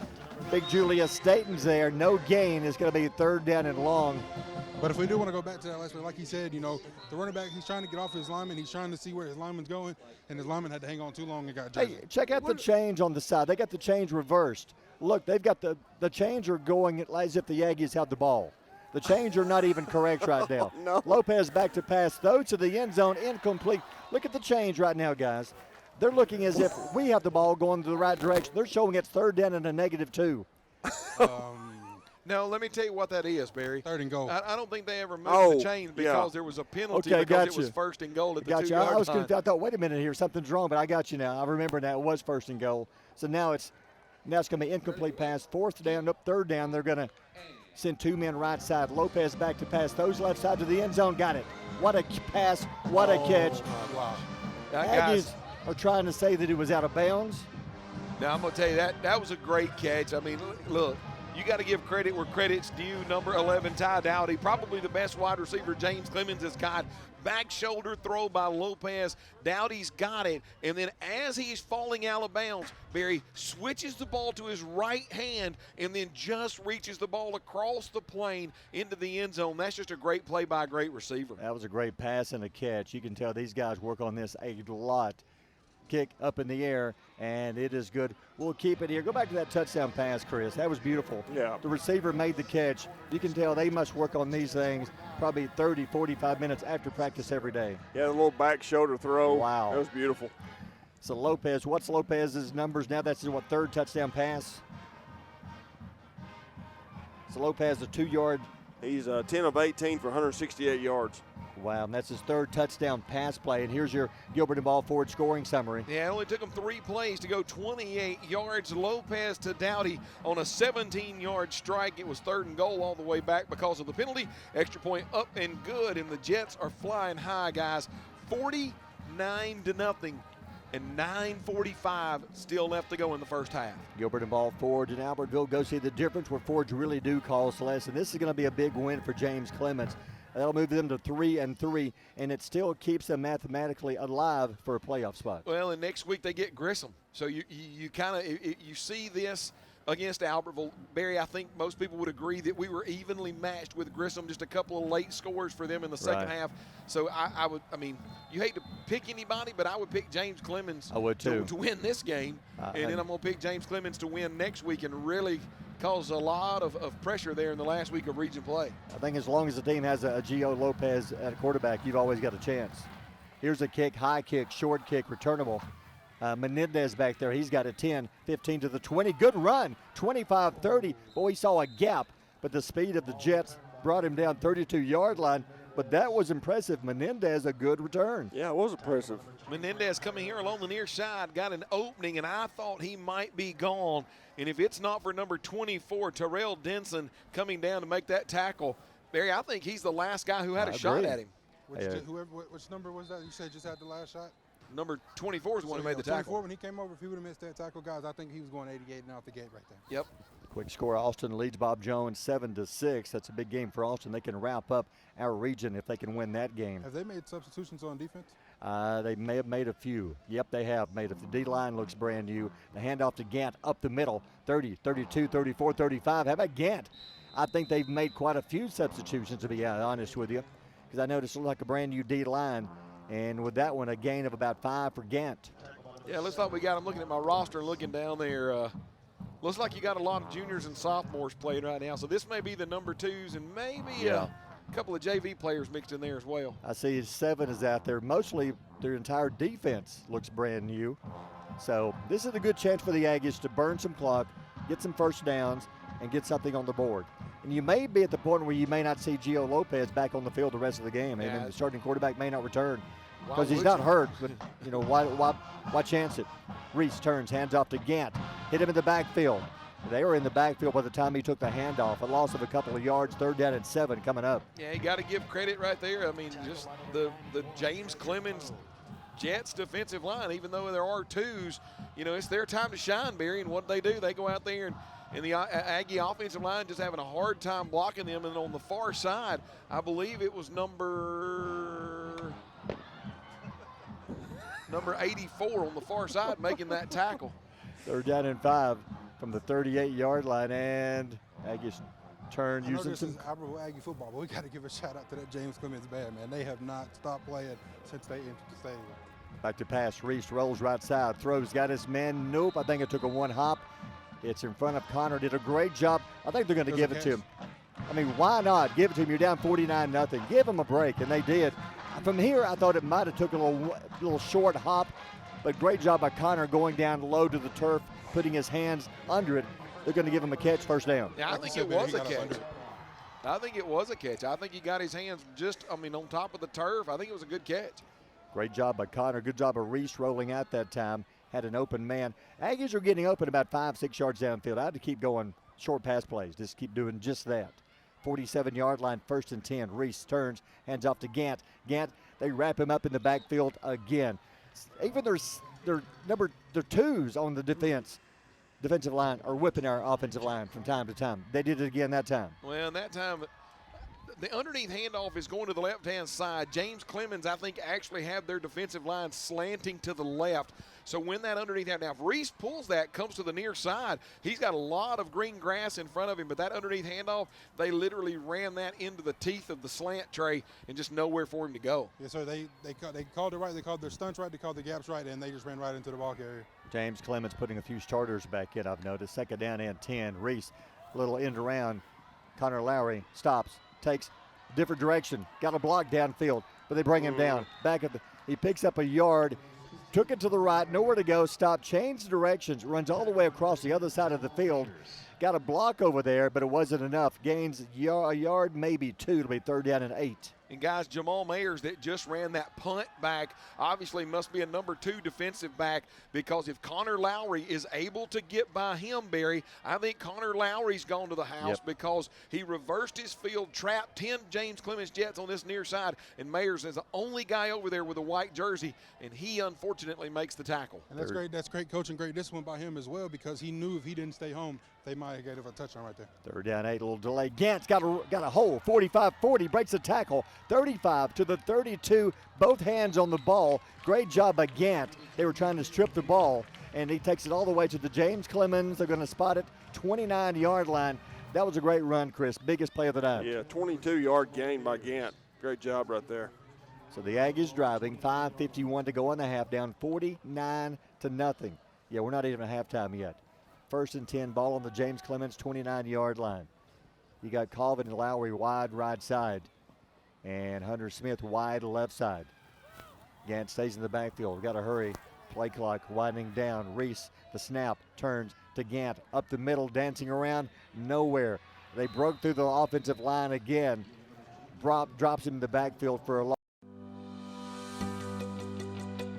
With your Citizens Bank & Trust digital wallet, your busy life just got a lot less complicated. The Citizens Bank & Trust digital wallet is compatible with Apple, Google, and Samsung Pay, and it's available right now on your mobile device. Citizens Bank & Trust. Small bank, big difference. Since 1943, the Municipal Utilities Board has been meeting utility needs of the citizens of Albertville and surrounding areas. From keeping your home comfortable to providing necessary expansions and supporting industrial and commercial growth, MUB provides the utilities you rely on in your everyday life. Electricity, water, wastewater, all at a reasonable cost. MUB is committed to providing reliable service today and resources tomorrow. MUB is proud to be a supporter of this community channel broadcast. If you need reliable family transportation, you need to see us. Every vehicle is warranted for the life of your contract and comes with a free Carfax. It's why we say, the driving factor, beyond your normal buy here, pay here. At Piggly Wiggly, we work hard to deliver the very best to you and your family. We offer only the top quality Black Canyon Angus beef, Swift natural fresh pork, grade A Kegel fresh chicken, smoked, processed, and frozen meat items. One of the most popular promotions at Piggly Wiggly is our Pick 5 meat program. Purchase a single pack of meat and pay our everyday low price, or purchase 5 packages marked with the bright red Pick 5 label for just $19.99. You get the best of both worlds, great quality meats and a super low price. You'll always find low prices throughout Piggly Wiggly. Of a yard. Yeah, just a great job there by the defensive front. I mean, they stalemated the offensive line. Gant literally ran into the back of one of his offensive linemen, and then by the time he had a chance to bounce, it was too late. The linebacker core for James Clements had already been running downhill through those gaps. Gant just stuffed for a loss of a yard. Second down, 11, 2 men wide right side. Well, almost got an easy 5 there. James Clements almost came across. You've got Colvin, Lowry wide right side, man-to-man coverage. Second down and 11. Hands off to Gant again. They pop him right at the line of scrimmage. Gets a yard back to the original line of scrimmage. A gain of a yard, third down and 10. Boy, did you see that hit, man. That was just a linebacker coming downhill. Number 48, Talon Neely. I mean, you can't play any better than that, guys. I mean, Gant's going up into the hole. Linebackers filling the hole. It's like that National Geographic where the two rams run into one another, and it's just a stalemate. And literally where they made contact, that's where the tackle was. You could hear that up here, Chris. Yes, that was a pop. Third down and 10, 29-yard line in motion. Hands off again. Gant, 26-25.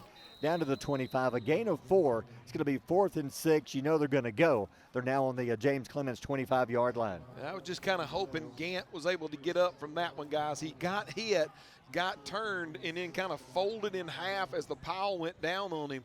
And Barry, it looks like right now that they've got inside the 30, notice some of the defensive starters have made their way back onto the field for James Clements.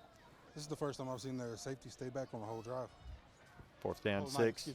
25-yard line, 2 men wide right side, 1 to the left. They're sending pressure this time, 5. 4 men line of scrimmage. Looks like they're going to blitz. Reese stops, turns, looks at the sideline. Got to hurry, 3 seconds, 2. Better call a timeout, and they do to avoid a delay of game. We'll take a timeout, 3.5 to go in the half. Aggies driving. 4th down coming up. They trail 49-0. You're listening to Aggie Football on Power 107.5. Hey folks, Tim Witt at Sand Mountain Toyota. Our goal is to be Sand Mountain's pre-owned vehicle destination.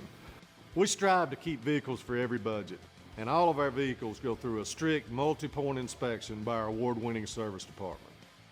And don't forget, we're paying top dollar for your vehicle. We want to buy your vehicle. Sand Mountain Toyota, Highway 431 Albertville, or sandmountaintoyota.com. Your local Foodland Market. Your store for everyday low prices and weekly specials with savings on every aisle and friendly customer service throughout the store. We sell only the best USDA inspected meats. Our trained meat cutters offer fresh cut meats to your specification. Our fruits and vegetables are always fresh, quality and variety you deserve every day. Your local Foodland Market, where savings plus service plus selection equals satisfaction. Foodland, your football tailgating headquarters. When my dad wanted a new mower, he'd say, "Come on, buddy, let's go see Jim, our local Toro dealer." For service, I'd hear, "Come on, buddy, let's call Jim." So naturally, I got my mower here. Some things never change. Right, buddy? Well, some things. Real people, real support. You can't beat the personal service from your neighborhood Toro dealer. There's a Toro dealer like Jim in your town. Visit the helpful, knowledgeable staff at Bonds Appliance on Gunner Avenue in Gunnersville. Since 1952, Wilkes Tire and Battery Service in Albertville has been the best place to take your vehicle for service you can trust. The Wilkes family takes pride in carrying on a tradition of providing great service, working with integrity, and giving back to the community. For tires, batteries, auto services, and more, choose people you can trust. At Wilkes Tire and Battery Service, we get you started and keep you going.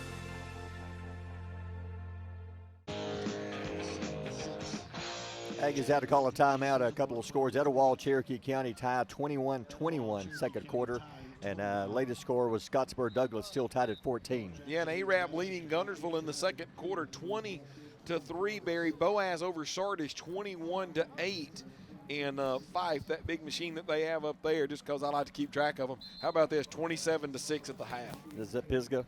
Pisgah, yeah. Yeah, that's Pisgah in the top 10 also. That's a couple of top 10 teams playing. Hey, going back to the Arab game, they win this when they wrap up the region. How many years has it been since Guntersville has not won their region, I wonder? 4th down and 6. Before the snap, a whistle. Do the Aggies calling it? Yeah, timeout. Aggies saw something that they come out of the timeout, saw something different on the James Clements defense and quickly called a timeout. If I'm the Aggies, yes, the run occasionally works with Gant. 3 times, we picked up 4 yards, though. So James Clements, they put back in their defensive line, basically, and they began stuffing the run. I think you go back to the short pass plays. We haven't seen them go over the middle in a couple of drives. I'd like to see him go to Cooper Cobbin right here over the middle. He's been open a few times. We ain't been able to get the ball to him. Right, so he's looking 4th down and 6. Don't forget, next week we'll be home again. Bob Jones, it'll be, I guess, senior night, last home game of the year as Bob Jones comes into town.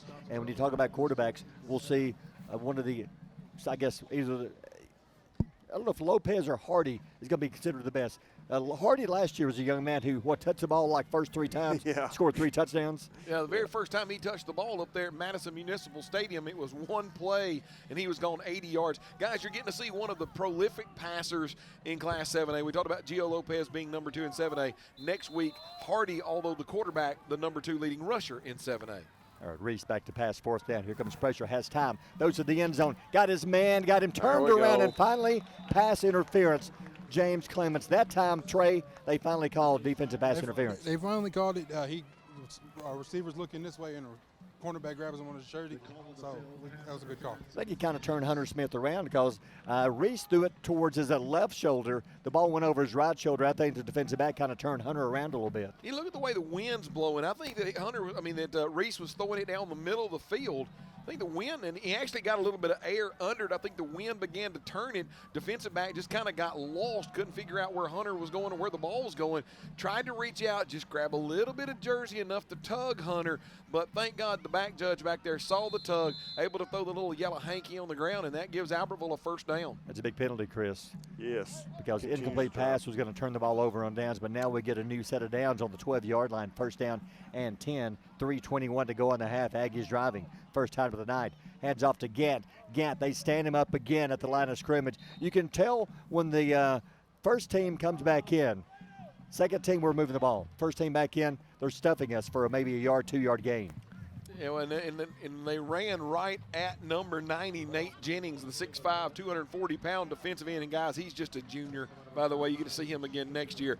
Underneath handoff went right into him. But once again, James Clemens is doing something with their slants because that time, once again, slanted to the right. The underneath handoff went right into the slant. Just an easy tackle. 2nd and 8. Hands off again to Gant. Gant hits the middle, fighting to the 9-yard line.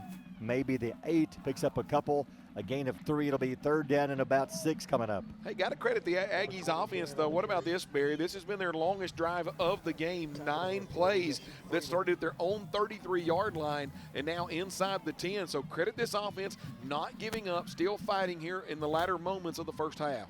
I think the big thing is also keeping your defense on the sideline finally. Yes. First time in a long time they are not back out on the field. 3rd down play. 3rd and 6. Hands off to Gant, to the 5, to the 4. Tripped up, falling to the 3. It is close. I think his knee, listen up, they give him a good spot. That's close to a 1st down where they have to measure. That is right at the sticks. It may be just a little short. I don't think they're going to measure. All of them have short. Now they're going to mark it short, Barry. Yeah, they are, aren't they? So it's 4th down, half a yard. I think you got to put in the Rhino package now. Put in Isaac Henderson, the quarterback. It's 4th down, half a yard. They're right at the about the 3-yard line. So far, the regular offense staying in there. I think I'd call a timeout and put I think that's what they're going to do. I'd put in Bagwell in the backfield. Thing is, you don't have Ramirez because he's not dressed out tonight. He played a lot on offense last week as a blocking back. They're going to call a timeout. That's a good call. 1:27 to go here in the half. Aggies, first chance in the red zone in the game. First drive of the game, Aggies removing the ball. Penalty did not. We had a no call on a pass interference. Yeah. And then things just quickly went downhill. Boy, talk about a hurry. Gio Lopez had a 36-yard touchdown pass, a 20-yard touchdown pass. Then we fumbled on the next drive, had a scoop and score. Just like that, they're up 21-0. And at that point, we still had about 6 minutes to go in the half. We were down 21-0. Yeah, and guys, right now you're putting and I like it. I like the call of going for it here on the deep in the own territory. You're down by the score of 49-0. You want to get something positive going in the locker room, but I would be remiss if we didn't talk about Trot English at center and Reed Kitchens out there at the left tackle, Sawyer West in at the left guard, Jace Golden and Gage Cornelius. Guys, I know it's the offensive line, and we've been a little hard on them, I think, at different points throughout the season, but guys, right here, it's 4th down and about a half a yard, and you're asking those 5 young men to work together as one cohesive unit to at least get inside the 3-yard line, Barry, to get the first down. All right, 4th down and half a yard. Henderson does check in. Hey, and now James Clements. Are they calling a timeout? Yeah, James Clements. Guys, I'm just saying, Oh, you're my up 49-0. goodness. I don't know if That's I'm a little calling a bit ridiculous timeout, there. okay? Yeah. I'm just saying. Hey, a quick update. Our buddy Keith Ball, who's listening on Des Revolte, he just walked by the press box he's walking, he's hobbling. He's being helped by one of the trainers on his way to the locker room. And it looks like maybe right foot, knee area that is not putting much. Well, he's able to walk, but still, they're going to go ahead and take him to the locker room. So I'm for sure we will not see Dez the rest of the game. He was injured on a kick return back just a few minutes ago. But the good thing is it's good to see him at least able to put some weight on it as he's walking to the locker room. Yeah, I think Barry's when the folks on TV would say walking very gingerly as he's making his way back to the locker room. Well, what's I guess encouraging is he's not on a cart. He's not being carried. Yes. He's got one of the trainers on beside him helping him. But he's able to at least put some weight on it. So that's good news. But no doubt, I doubt we'll see him back for the rest of the game. Hate to see that because he had a very good kick return the play he was injured. So here we go. James Clements, I guess they're trying to preserve that shutout, had to call that timeout. I believe they put their starters back in as well. Why would you call a timeout? You're up 49-0. Oh, Aggies with 4th and a half a yard, and you call a timeout because you see something you didn't like. So Isaac Henderson checks in the Wildcat formation. Got some blocking backs. The snap to Henderson, bounces, hits the line, fighting. Oh, they just manhandled the 2 blocking backs we put in. They just threw them to the side. This is going to be close. I think he's going to get, if he gets a left foot spot, guys, there's a chance. I don't think because he did. James Clements done leaving the field saying we stopped him, but it all comes down to the officials. That's right, where they spotted at. Yeah, let's see where they spotted. They stood him up to 2 men. This time they didn't put Bagwell in. They don't have Ramirez. They put in Suter, and I think they put in Laredo to block. And, boy, the James Clements D-line just tossed them to the side, Chris. When they went up to make their block, they didn't have a prayer. Looking where they got the change, I don't think he got that. So when Henderson will hit the line of scrimmage, they stood him up. And, I don't think he got it. He had to get past the 3. The ball is short of the 3. It's about a half. That's a bad spot. I think it's a half a yard short because they might even have to mark. Because look at the ball and where the chain is on the other side. The chain is past the 3. Oh, yeah. Between the 2.5. Yeah. It's going to be probably about. I'm going to say it's about a half a yard short as they come out bringing the change. I don't think he got it. So luckily James Clements called that timeout and made that adjustment to preserve that shutout. No, yep, they did. You're right, Barry. Half a yard shy. James Clements preserves the shutout so far. You go back to the fact that we put in 2 extra blockers, and the 2 we put in, they were just picked up and thrown to the side by the 2 James Clements defensive linemen, and we got no push, nothing at all. And they stood up Henderson in the backfield for no gain. And you don't think they haven't seen Henderson run on film because the first linebacker that was able to get to him, Trey, hit him literally between the knee pad and the thigh pad and then waited for his buddies to rally. He wanted to make sure he didn't get any movement. He didn't want him to get any legs forward, so they got him back. He tried to bounce it back in, but everybody was there. His teammates were there to stop him. I would have bounced him right side. They knew he was coming left side behind his 2 extra blockers. High snap in the end zone, new quarterback in, hands off, hits in the 2-yard line. They almost dropped him in the end zone. Bagwell makes a tackle. Felix makes a tackle. They're giving Lopez probably the rest of the night off. He may even take an Uber back home and just go relax. Maybe check out a haunted house or something. I don't know. Well, that was a great job. They actually had pretty good blocking along the far boundary, and Elijah Felix able to bring all 6 foot, 280 pounds to the party, wrap up the running back, and literally stop him for no gain at the 3-yard line, Bear. Time for one more play. 2nd and 10, no gain. Clock down to 36, 35, 34. Out of the end zone, high snap, hands it off to his back. Nice job. Havis scoots over, gets the first lick on him. He hits him. Felix is there. A couple of Aggies will drop him at the 5-yard line, and that should end the first half. What a long first half it was at that. 49-0. Clock winding down, 16-15. They do not have to snap it again. We'll have some stats and some halftime scores coming up in a few minutes as they watch for the clock to wind down. First half finally, thankfully, over. First half over. Halftime score, 49-0. James Clements on top. You're listening to Aggie Football on Power 107.5. A tradition of People's Bank is my go-to place for banking. When you deal with People's, their goal is your success. Here at People's Bank, it's more about a relationship. I know my bankers, and I've got their cell numbers. I just call them. If we had been with a larger bank, we would have just been a number. We're supported 100% by People's Bank. They're our neighbor, they're our friends. We're part of this community. I went to People's Bank because I knew they were going to take care of me. People's Bank treat us like we're the most important client they have. Come experience Sand Mountain Park and Amphitheater. We're a 130-acre park filled with adventure. From our indoor aquatic center and RV park, tennis courts, and our state-of-the-art fitness center and amphitheater, we offer youth and adult sports leagues for all ages at our first-class facilities. Whether it's baseball, basketball, group exercise classes, playgrounds, or your favorite band in concert, Sand Mountain Park and Amphitheater has something for everyone. Join our effort to improve the health of our community and win the day at Sand Mountain Park. Since 1956 and through 3 generations, the C.A. Langford Company has provided crushed limestone, sand, asphalt, and more. From large commercial projects to small jobs and residential needs. For products and services information, call 582-5723 or visit their informative website, calangford.company.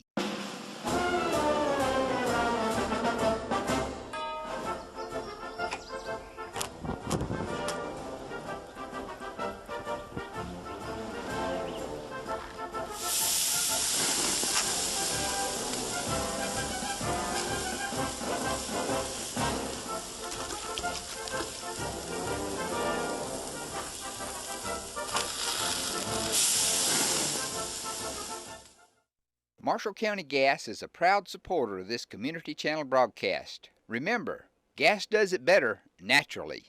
Tonight's halftime performance of the 2022 James Clements High School Marching Band.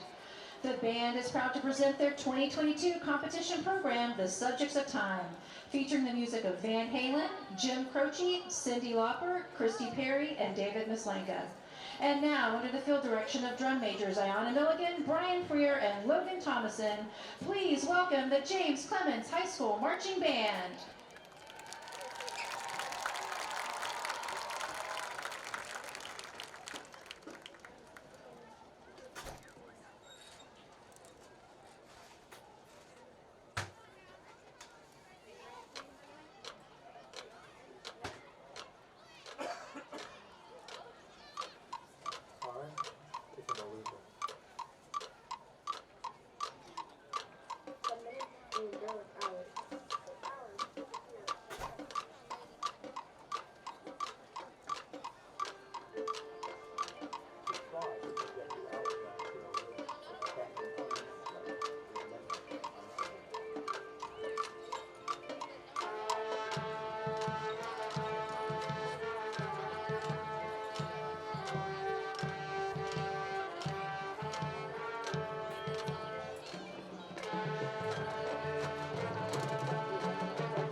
The subjects of time.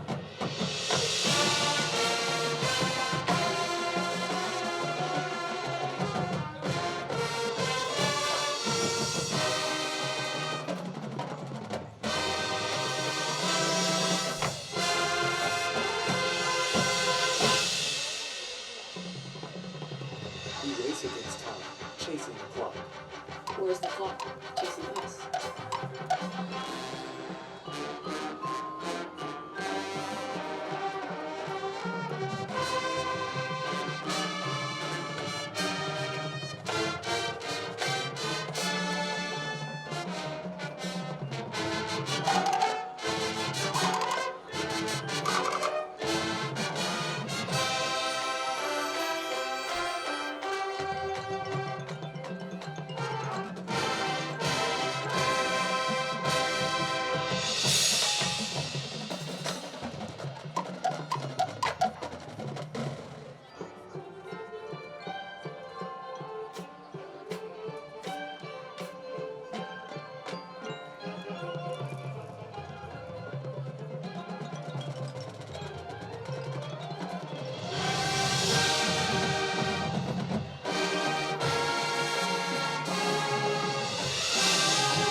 5 minutes here, 7 minutes there, trying to break it down into pieces we think they can enjoy.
And sometimes, there are those few precious moments that we want to hold on to, as if we can make them last for 1,000 years.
And yet, after all this struggle,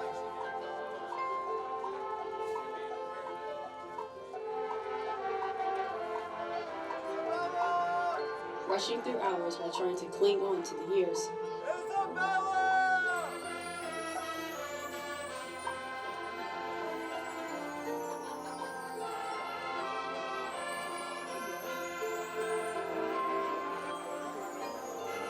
it's only when we stop fighting time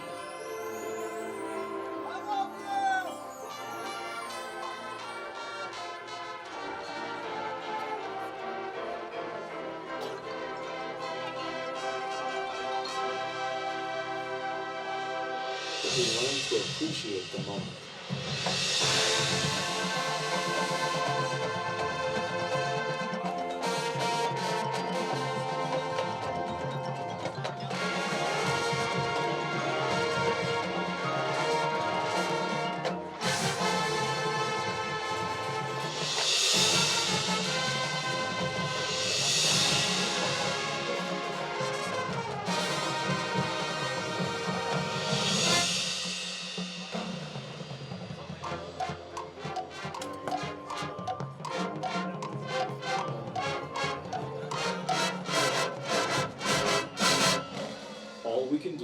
just make the most of the time that we are given.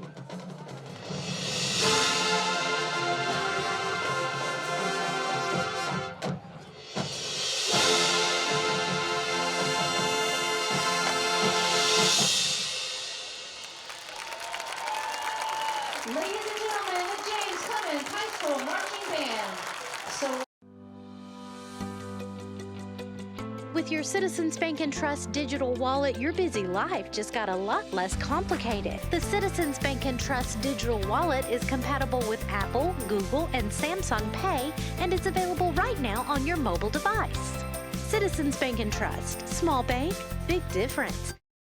Since 1943, the Municipal Utilities Board has been meeting utility needs of the citizens of Albertville and surrounding areas. From keeping your home comfortable to providing necessary expansions and supporting industrial and commercial growth, MUB provides the utilities you rely on in your everyday life. Electricity, water, wastewater, all at a reasonable cost. MUB is committed to providing reliable service today and resources tomorrow. MUB is proud to be a supporter of this community channel broadcast.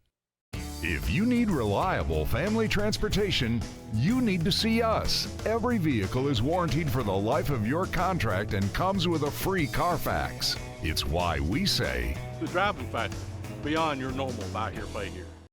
At Piggly Wiggly, we work hard to deliver the very best to you and your family. We offer only the top quality Black Canyon Angus beef, Swift natural fresh pork, grade A Kegel fresh chicken, smoked, processed, and frozen meat items. One of the most popular promotions at Piggly Wiggly is our Pick 5 meat program. Purchase a single pack of meat and pay our everyday low price, or purchase 5 packages marked with the bright red Pick 5 label for just $19.99. You get the best of both worlds, great quality meats and a super low price. You'll always find low prices throughout Piggly Wiggly. Taylor Cash, Corey Hyman, Missy Lindley, and Nathan Heskew. The color guard instructors are Ansley Cash and Natalie Neese. The dance line instructor is Scarlett Hyman, and our percussion instructor is Brian Crawford. Noah Garrett is our visual instructor. Tonight, we present our 2022 show titled Wonders of the Sky. We begin with The World Is Ours by Aloe Black, followed by AC/DC's Thunderstruck. We continue our show with Talking to the Moon by Bruno Mars and conclude our performance with Rewrite the Stars by Zac Efron and Zendaya. The Yankee Band is under the field direction of Drum Major Juan Baltazar.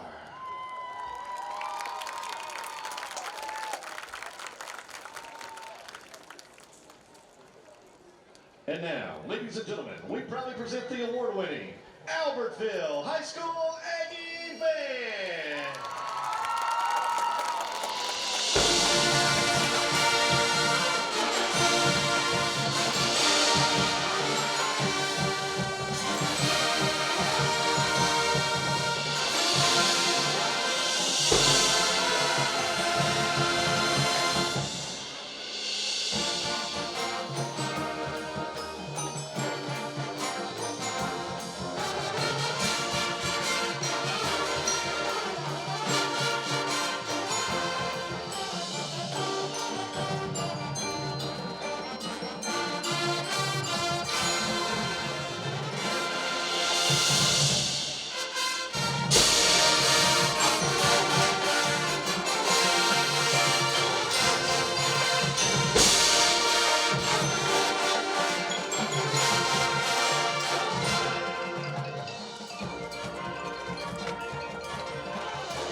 Ladies and gentlemen, the Albertville High School Aggie Band.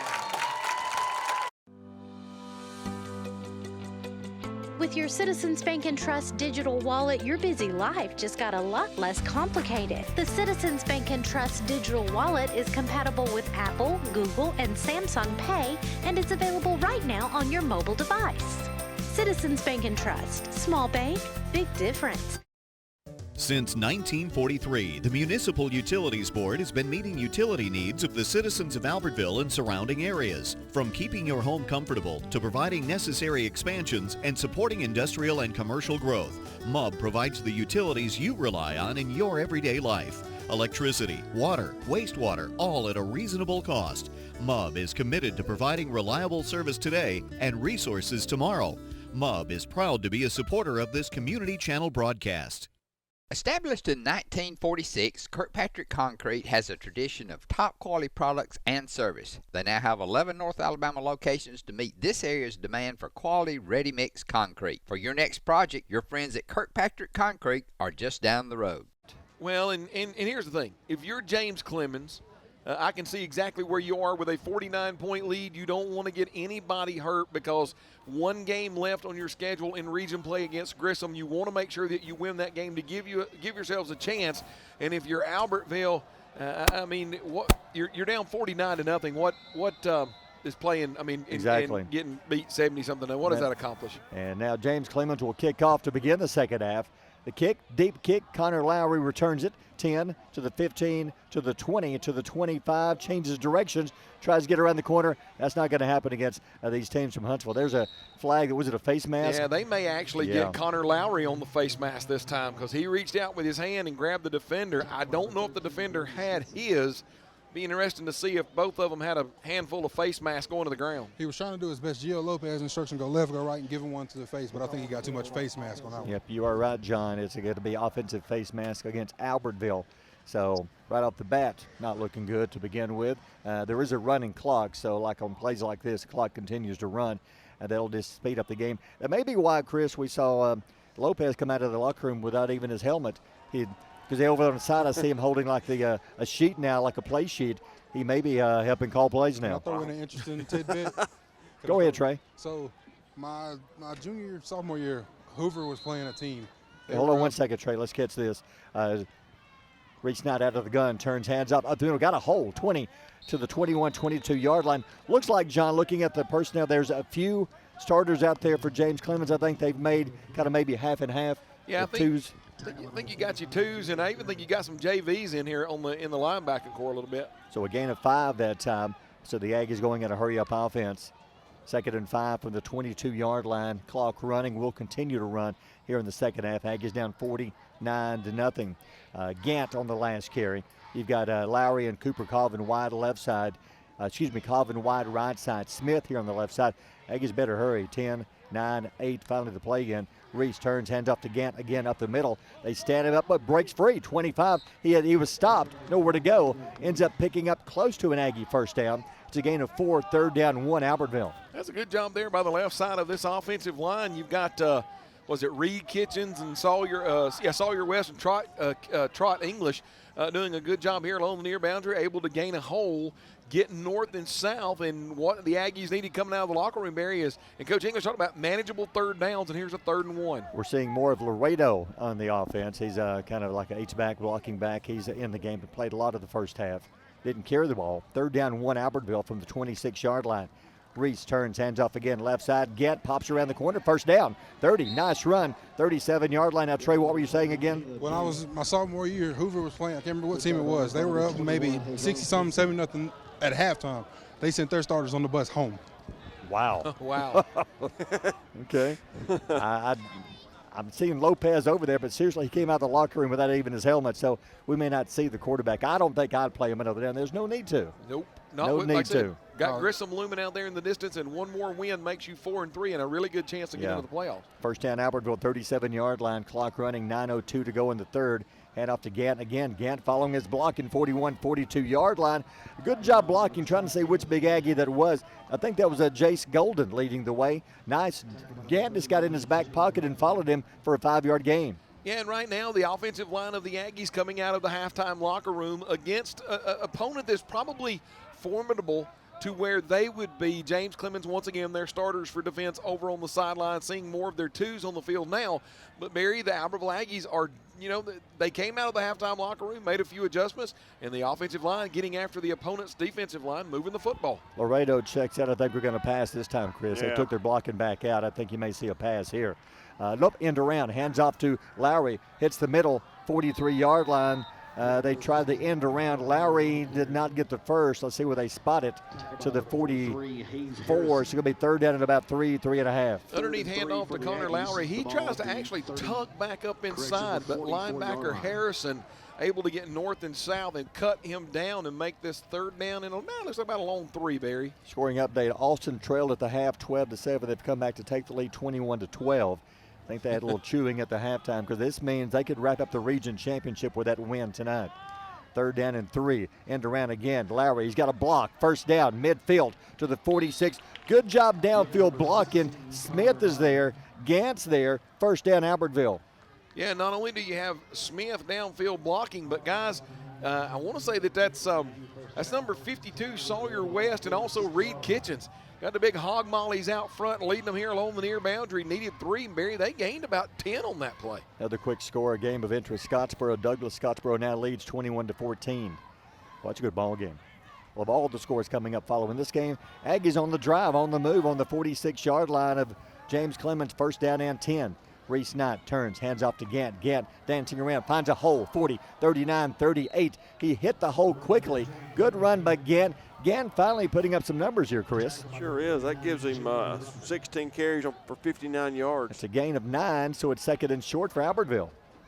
Clock continues to run. It's a running clock here in the second half. 6:46 to go in the 3rd quarter. 49-0, James Clements up. And Coach McGee across the way obviously likes the score and likes the ability to be able to pull his starters and still with the ability to be able to make it into the playoffs. But one thing that he had talked about to me was just extreme youth across his team. Graduated a bunch of seniors last year.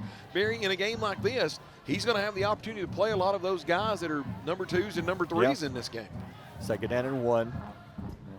Nobody in the backfield this time, in motion. Again, the little end around. Lowry hits the corner, 35-34, picks up another Aggie 1st down, a gain of about 3-4 yards. So the Aggies moving the ball.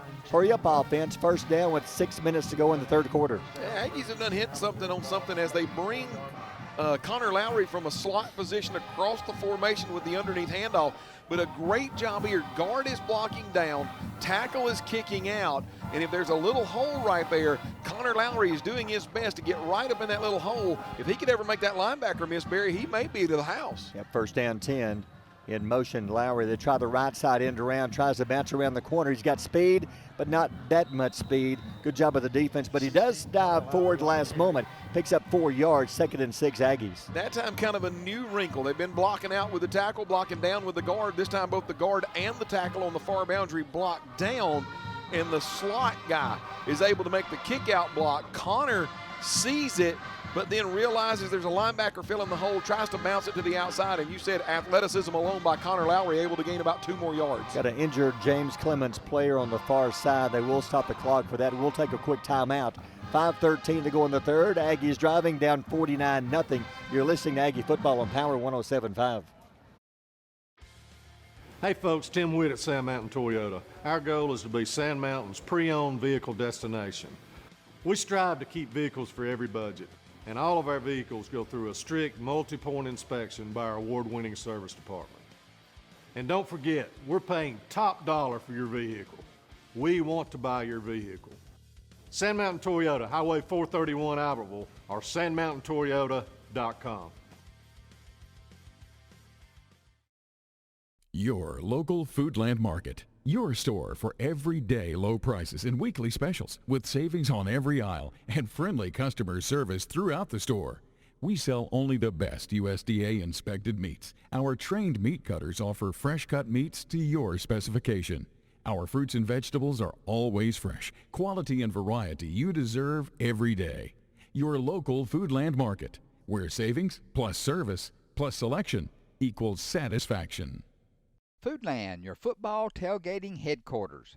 When my dad wanted a new mower, he'd say, "Come on, buddy, let's go see Jim, our local Toro dealer." For service, I'd hear, "Come on, buddy, let's call Jim." So naturally, I got my mower here. Some things never change. Right, buddy? Well, some things. Real people, real support. You can't beat the personal service from your neighborhood Toro dealer. There's a Toro dealer like Jim in your town. Visit the helpful, knowledgeable staff at Bonds Appliance on Gunner Avenue in Gunnersville. Since 1952, Wilkes Tire and Battery Service in Albertville has been the best place to take your vehicle for service you can trust. The Wilkes family takes pride in carrying on a tradition of providing great service, working with integrity, and giving back to the community. For tires, batteries, auto services, and more, choose people you can trust. At Wilkes Tire and Battery Service, we get you started and keep you going.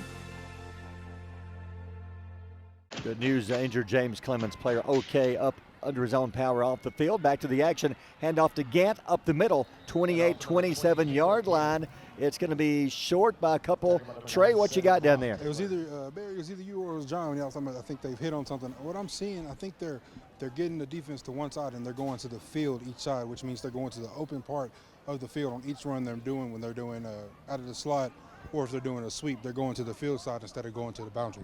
Offensive line looking good right now on this drive, Chris. Finally moving the ball against a combination of ones and twos on the James Clements defense. Hands off to Gant again up the middle. 25, 24, 21. Enough for another Aggie first down to the 21-yard line. Good job by the Aggie offensive line. The best drive of the game so far, of course. You say, well, they're probably all the backups are in. No, they're not. Because I see big number 93. So I see 3, 4, about half and half ones and twos out there for James Clements. Yeah, probably about half and half. That last play was a trap back inside. Underneath handoff, got a great trap as the guard came down, able to block, kick out on the nose guard. And in doing so, the running back, Gant, able to get north and south. Needed 3, able to gain about 6 and first down. First down on the James Clements 21-yard line. Aggies driving down 49-0. Hand off to Gant again, 20 to the 19-yard line. Short gain this time, gain of a couple. I think one of the Aggies got rolled up on the, I think is it English? Yeah, it looks like Trot. Yeah, it looks like he's okay. Trey, could you tell? Looks like somebody may have got rolled up a little bit. You know, O-linemen, they get that time to time. You know, you're trying to block, you're trying to just move the man out the way, and you just get rolled up on. Looks like he is all right. Gant is coming off the field. He's limping a little bit as he comes out, as Suter comes in taking his place. How many yards for Gant, Chris? This has been a good drive for him. 20 carries, 78 yards. Oh, wow. Good drive for Gant. He checks out. Suter comes in. Second down and 8 Aggies around the 20-yard line. Hands up to Laredo. Wow, horse-collared around the top. The big guy that they haven't taken out yet, I see why he's not out. The big guy, big number 93, grabbed him around the neck and has slung him down, John. Yeah, with number 93, Barry, as big as he is, that is actually Jalen Brown. That's not Nate Jennings that's going to go to the SEC. That's just another big guy that actually take Nate Jennings' place. And you alluded to it, as soon as the running back got it, he grabbed him around the shoulder pads and just kind of windmilled him very, let's just say, very auspiciously to the ground there. No Well, gain. when I looked at it, I saw it. He grabbed the front of the jersey. I think it was okay. It was a good call. 3rd down and 8. End around, hand off to Connor Lowry. Tries to bounce it to the corner. Not going to do it. He's going to pick up a couple of yards at the most. He cut back in down to the 17-yard line, a gain of 2. It's 4th down and 6. Aggies, they've run the ball pretty much the entire drive, Chris. They have not a single pass on this drive. Maybe one of those little tosses to Connor Lowry coming across like a jet sweep, but mostly runs. Now Suter checks out. He's limping. Gant comes back in. They're both okay, but just hobbling a bit. You know, the Aggies with the running clock may actually keep the ball the entire 3rd quarter. We're down to 1:39 to go 3rd quarter. Well, upcoming 4th down, so this is a possession down. Got to move the chains here. And I think with those limbs, I think that's just in the pile. High snap, hands off to Gant. Goodness. Nowhere to go. The ball was a high snap. Usually it's a low snap. He reached up, grabbed it. By the time he grabbed it, got it in and handed it to Gant. A gain of 2. They did not get the 1st down. It'll be 1st down, James Clements. Well, Barry, even if that one would have been a perfect snap, James Clements' defense, we always talk about the reestablishment of the line of scrimmage. They had reestablished Trey. That offensive line the defensive line had reestablished that in the backfield. Just not even a whole lot of places for Gant to go, even if it would have been a perfect snap. Well, they probably got their coach, got a message from the coach on the sideline, hey, y'all are giving up too much ground, and they started reestablishing the line of scrimmage and making sure that running back didn't have anywhere to go. Why would you not pass on 4th and 6, Chris? That's a little unusual call. James Clements, new quarterback in the game, hands off, tries the left side. The right side of the Aggie defense over there making the tackle. Let's see, that's Aiden Carr, Tyler Hatley over there. Hollis, gain of 2. So it looks like Gio Lopez, his night is finished. He did his job in the first half. The star quarterback is out. The backup is in. Trying to see what his number is. Is that 16? Can't see. It's like a light blue jersey as far as the numbers. I can't tell. Is that 16? That is, yes, Barry, number 16. Ty Marsh, the backup. So it's 2nd down and 8. James Clements with 30 seconds to go 3rd quarter. Hands off up the middle. Havis, ball is knocked loose. Aggies have got it. Havis knocked the ball loose, I believe. Havis hit him. Ball pops loose. Aggies recover. 1st down. Henderson slow getting up, and I think he was putting his shoe back on. That was actually a really good play. Running back had made it through the offensive line, got into the linebacker core, and I don't know which one. It might have been Havis that came up with the pop on him, but the ball comes loose, and Albertville's offense gets to get right back on the field. James Clements' defense that just came off, Barry, maybe they can get a taste of what Albertville's been having, which is getting the defense back out there all the time. Now will be a great chance for the Aggies to be able to score. Throw the ball. I'm not sure why we didn't throw in 4th and 6 last possession, but it's not like we're trying to burn the clock, because the clock's burning itself. Exactly. It's a running clock. I think they're trying to take me out, Barry. Do what, Trey? I think they're trying to take me out. They was practicing snaps. He missed and almost took me out. I got you. So the Aggies take over 23-yard line. There's 21.8 to go 3rd quarter. So the Aggies take over. So we had the ball almost the entire 3rd quarter, except for, a couple of plays. So new quarterback in, Heflin checks in. Heflin out of the gun, hands off. Nice run. Is that Gant or Suter? Couldn't see. 20-19 Gant to about the 18-yard line. That should end the 3rd quarter, and it will. A gain of 5. It'll be 2nd down and 5 as they unpile. That should end the quarter. The clock will wind down, and nobody scored in the 3rd quarter with the running clock. Let's take a timeout after 3. It's 49-0. You're listening to Aggie Football on Power 107.5. People's Bank is my go-to place for banking. When you deal with People's, their goal is your success. Here at People's Bank, it's more about a relationship. I know my bankers, and I've got their cell numbers. I just call them. If we had been with a larger bank, we would have just been a number. We're supported 100% by People's Bank. They're our neighbor, they're our friends. We're part of this community. I went to People's Bank because I knew they were going to take care of me. People's Bank treat us like we're the most important client they have. Come experience Sand Mountain Park and Amphitheater. We're a 130-acre park filled with adventure. From our indoor aquatic center and RV park, tennis courts, and our state-of-the-art fitness center and amphitheater, we offer youth and adult sports leagues for all ages at our first-class facilities. Whether it's baseball, basketball, group exercise classes, playgrounds, or your favorite band in concert, Sand Mountain Park and Amphitheater has something for everyone. Join our effort to improve the health of our community and win the day at Sand Mountain Park. Since 1956 and through 3 generations, the C.A. Langford Company has provided crushed limestone, sand, asphalt, and more. From large commercial projects to small jobs and residential needs. For products and services information, call 582-5723 or visit their informative website, calangford.company.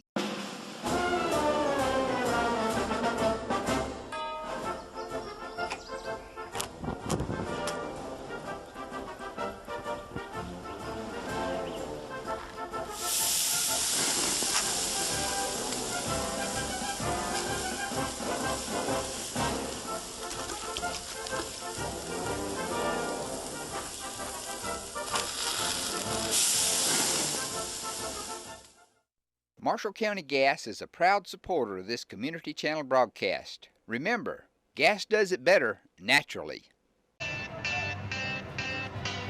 All right, fourth quarter coming up. 49-0. That was the halftime score. We had a running clock in the third quarter. Aggies almost had the ball the entire quarter, except for 2 plays. Yeah. James Clements fumbles. Aggies get it back. We were looking at 2nd and 5 on the James Clements 18-yard line. Heflin, Aggies have swap quarterbacks. Heflin was a JV guy most of the year. Jalen Heflin from Crossville transferred in. So Heflin running the offense now with Gant beside him in the backfield. Snap to Heflin, hands off, nope, fakes to Gant, throws, got his man complete, 5, 4, 3, to the end zone, did he get in? Touchdown Albertville, Hunter Smith, touchdown Aggies. That a single coverage on the far side, just man on man. Hunter Smith running directly at the defensive back and then breaks inside on a kind of a skinny post. Heflin throws the ball out there, Hunter Smith makes the catch.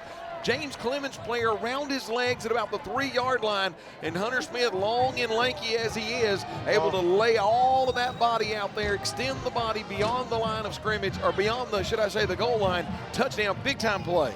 Trey, how about that pass play? Nice pass. That was beautiful. It was a beautiful fake. He looked up through the slant. Perfect. Nice pass for Heflin coming in off the bench for the point after Mateo. First try of the night. He's got it. Aggies are finally on the board. We'll take a timeout.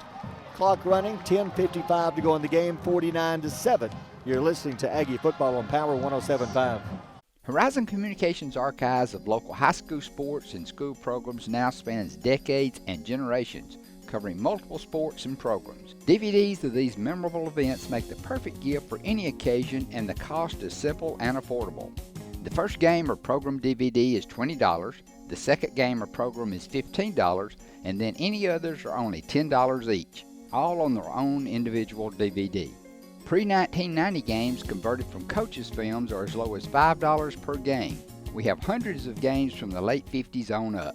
Give us a call at 256-582-7373, message us on Facebook, or email mharden@horizoncommunications.net to check the availability of your desired event. Let Horizon Communications help you with the gift of video to be treasured for a lifetime. Since 1992, Horizon Communications has brought you Community Channel programming. As we're preparing for another season of high school sports, we'd like to take this opportunity to thank our many loyal community-minded sponsors who've supported Horizon's local origination programming through the years.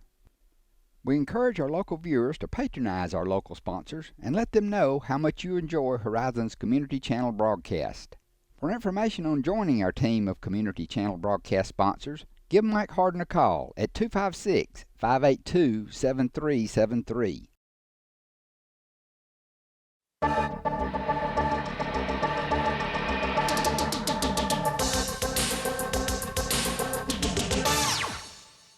Finally, the Aggies on the board. Here's your Gilbert Ball Ford scoring summary. Yeah, after a James Clements turnover, we always tell them to make the other team pay when they turn the ball over. The Aggies did just that. Two plays, 23 yards later, a 19-yard strike from Heflin to Smith. Extra point up and good.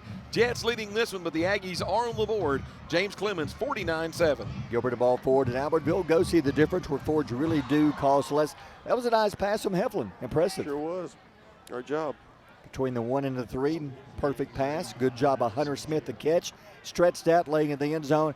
Aggies on the board, and the clock continues to run. Running clock here in the second half. We're down to 9:35 to go in the game. And the Aggies will kick off. Mateo hasn't done this since the beginning of the game. He's had the night off, basically. It'll be a high kick, short kick, and he's going to take a knee. 32-yard line is where James Clements will start. So the Aggie offense comes out following the turnover. That's how you do it. It's like James Clements did to us. We had 3 interceptions, and they took advantage of all of them. So the Aggies, quick score. See if we see some new faces. I do see some new Aggies out there. I see 33. That's Peyton Jones, a freshman, is out there. Now, since the JV season's over, you may see some freshmen move up and see some playing time like right about now. Yeah, I see Emmanuel Hardaway's out there. You said Peyton Jones is out there. Yep, high snap, gets the handoff away to the 35-yard line, the middle of the Aggie defense, wrapping him up. Oh, there's some wrestling match broke up off around the 45-yard line. Tillman Plunkett. Yeah, I think he might have won. He won that match. No flag, a gain of a yard. 2nd and 9. Tyler Hatley, he's played quite a bit. He's still out there. I think that was Julius Staten. They did a great job coming down the line of scrimmage to help make that tackle. Yep, Hunter Isbell is out there. Hunter had a pick 6 the other night, guys. Took it 98 yards, I think. Wow. All right, 2nd and 9. James Clements, 35-yard line. Backup quarterback Ty Marsh. Yeah, they turned the ball over last time they had it. High snap again to Marsh. Hands off. He is popped at the line of scrimmage. Which Aggie was that? Staten trying to take the ball away. Who was that? That was Big Nugget right there. Nugget. Nugget. Number 71, Daniel Baldwin, the Nugget. He just gave him a 6-piece meal right there, didn't he? With the drink. With the drink. Trey says with the fries and the drink. He just supersized that Nugget meal. There you go, Nugget. Get you some of that. Give me some sauce. 3rd down and 12. That was a pop. So it's 3rd down and long. Marsh, the quarterback, clock running. 7:26 to go in the game. The running back ran at the Nugget and didn't go anywhere. Finally, this high snap again. Marsh bounces right side. Look at it, stand him up. Showing it down. Bagwell held him up. One of the Aggies comes in. I think that was Aiden Carr comes in, helps finish him off, as well as Hunter Isbell. So it's 4th down. And this is something rare. We've yet to see the elusive James Clements punter the entire game. Now we have found him. You reckon he had to find his helmet over there a few moments ago, Barry? Now we have found him. The elusive punter. He has made his first appearance of the night. Barry, that last play for James Clements, literally just a direct snap to the quarterback, went to the right side. As soon as he started getting grabbed a hold, just kind of gave up. And once again, 49-7, James Clements with a running clock. James Clements' offense, their punters like Bigfoot, you hardly ever see it. Here's the kick. It's going to be a low line drive that's going to bounce from the 35. Lowry calls a fair catch. Oh, there's a flag. Wait, where's the flag? He called a fair catch, then they slung him to the turf. Is that not a penalty? My goodness. Yeah, I mean, He called a fair catch, did he not? He called a fair catch. Ball was bouncing and rolling around on the ground, and he caught it on the hop. Maybe the bounce cancels out that. I don't know. Unless the one official didn't see him call the fair catch, but there was another one over there watching the play too. You call a fair catch and they slam him to the ground, that's a penalty. I would think so. The only thing I'm going to go with, I think on the bounce, it cancels out that fair catch, so that's the only thing I can go with. I don't know. Anyway, Aggie ball, 23, like a 27-yard line, 49-7, 5:45 to go in the game. Heflin back in, Laredo into the backfield. Menendez wide right side. Let's see if we have any other new Aggies in there. We'll try to check some numbers for you. Heflin with a touchdown pass. Yeah, a couple of the Aggies jumped. Yeah. I do see another number. There's a 18. Cooper Scott is in the game at wide receiver. That's a JV wide receiver that's gotten pulled up for this game. So right now, some of those guys that played on Monday, when you talked about Peyton Jones, Cooper Scott, Hunter Isbell, those are some very notable names from the JV on Monday that are getting an opportunity to play Hunter under the bright lights of Friday night. You know, guys, as the clock's winding down, time to think about the Aggie player of the game. It'll be brought to you by Legends of Albertville. This first guy comes to my mind is Gant, because he's had his best night of the year. No doubt. And he's finally got some, over 70 yards. How about Laredo? Wow, he lowered his head and runs over one of the James Clements linemen. He puts him down. He's a little slow getting up. I think they went helmet to helmet. 38. 38's not sure that he's 38.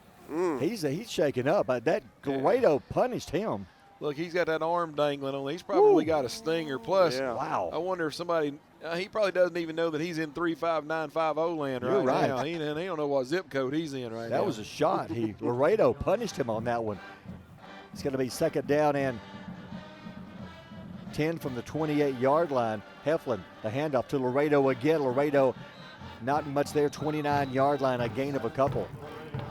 Trey, what do you think from seeing the game? Anybody that caught your attention maybe because we don't have a whole lot of positive plays, but what do you think? I mean, I think the team came out and this second half looks totally. I get people are going to say, well, they don't have the starters in. That doesn't matter. These guys, they came out the half, they drove down the field, the defense called the turnover, they put the ball in the end zone. You can't be mad at their effort out here in the second Anybody for player of the game that caught your attention that you, what do you think, Chris? I don't know. That's Gant. It's hard to say, really. Yeah, I think Gant's probably got it.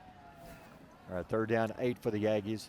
29-yard line. Heflin went back beside him. That's Laredo to give to Laredo. Keeps it himself. Heflin, nice fake. 30, 35 to the 36, 37. How about Heflin? He's a load to bring down. Good run by Heflin. We saw him play last year at Crossville. A few plays this year. That was a good run, a gain of almost an Aggie first down. I think you could actually put Heflin's name maybe in that mix for player of the game because he did have the touchdown pass, Barry. You could even put an offensive lineman in there with Gant's yards. I'm not sure which one you'd pick out, though. That's true. Because he's run behind all 5 of them, different players. My vote goes with Gant because he's had his best game of the year. And he's had a tough year because most games it's been hard for the Aggies to even run the ball. Yeah, you're right.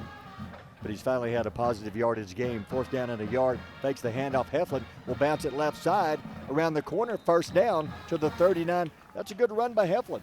Heflin did a great job there reading the reading the play side defensive end. It's just an underneath handoff. The defensive end for James Clements squeezed down. When Heflin saw that, pulls the ball, gets to the outside.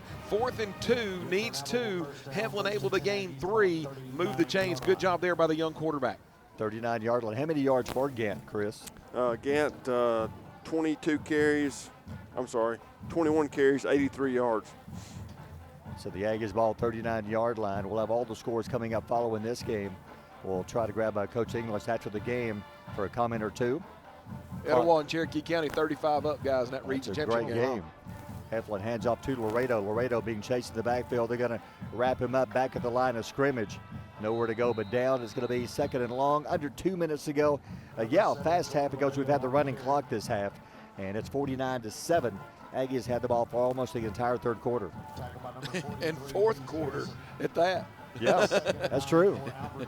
Time of possession won't even be close in this game, but it's sure not going to show you what the score is if you look at time of possession.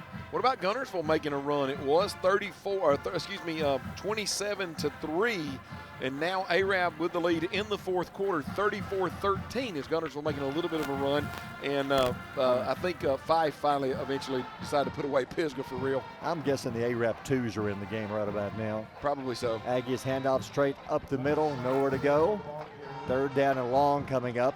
Coming up next week, home against Bob Jones. It's senior night, so come out and support these Aggies. The seniors, it's been a tough year for the seniors. They got a good Bob Jones team coming in next week. Austin, Bob Jones played they were leading Austin at 1 point tonight, but Austin has retaken the lead. Yeah, and Austin's up by 9 right now, Barry, which is kind of tough because there's not a 9-point play in football. 28-19, so you would think here in the 4th quarter that Austin may have a chance to wrap up the region championship. Yep, and then the following week will be at Guntersville, so next week will be the last home game of the season. Next week, James Clements home against Grissom to wrap up their region play. Hand off to Laredo up the middle, 41-yard line. That'll be a no-gainer. And that should end the game. The clock will wind down. Fast second half. Final score is going to be 49-7. Chris will have your stats coming up in a second. Before we take a break, Trey, let's get your thoughts before we get out of here. Trey filling in for Keith Ball tonight. Trey, our engineer, runs the board. Came in tonight filling in for Keith, who's on vacation. Trey, what are your thoughts of what you've seen tonight? Like I said, I think the little things, that's what hurt the Aggies early on. I think they just got to get better at those little things, hold on to the ball a little bit better. Because it's a whole different team in the second half. They came out, they drove down the field, so I'm not too mad at them for the effort they put in the second half. As far as the first half, you saw what we've talked about the entire year. You had an interception here. You had a pass interference call that wasn't called there. We had a scoop and score. Little things piled up, and by the time it's over, the little things killed you.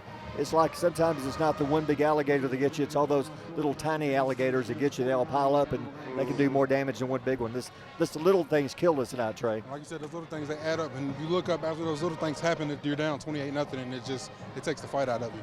Sure does. Well, Trey, hang around. We're going to try to catch Coach English in a minute. Chris, final stats for the game?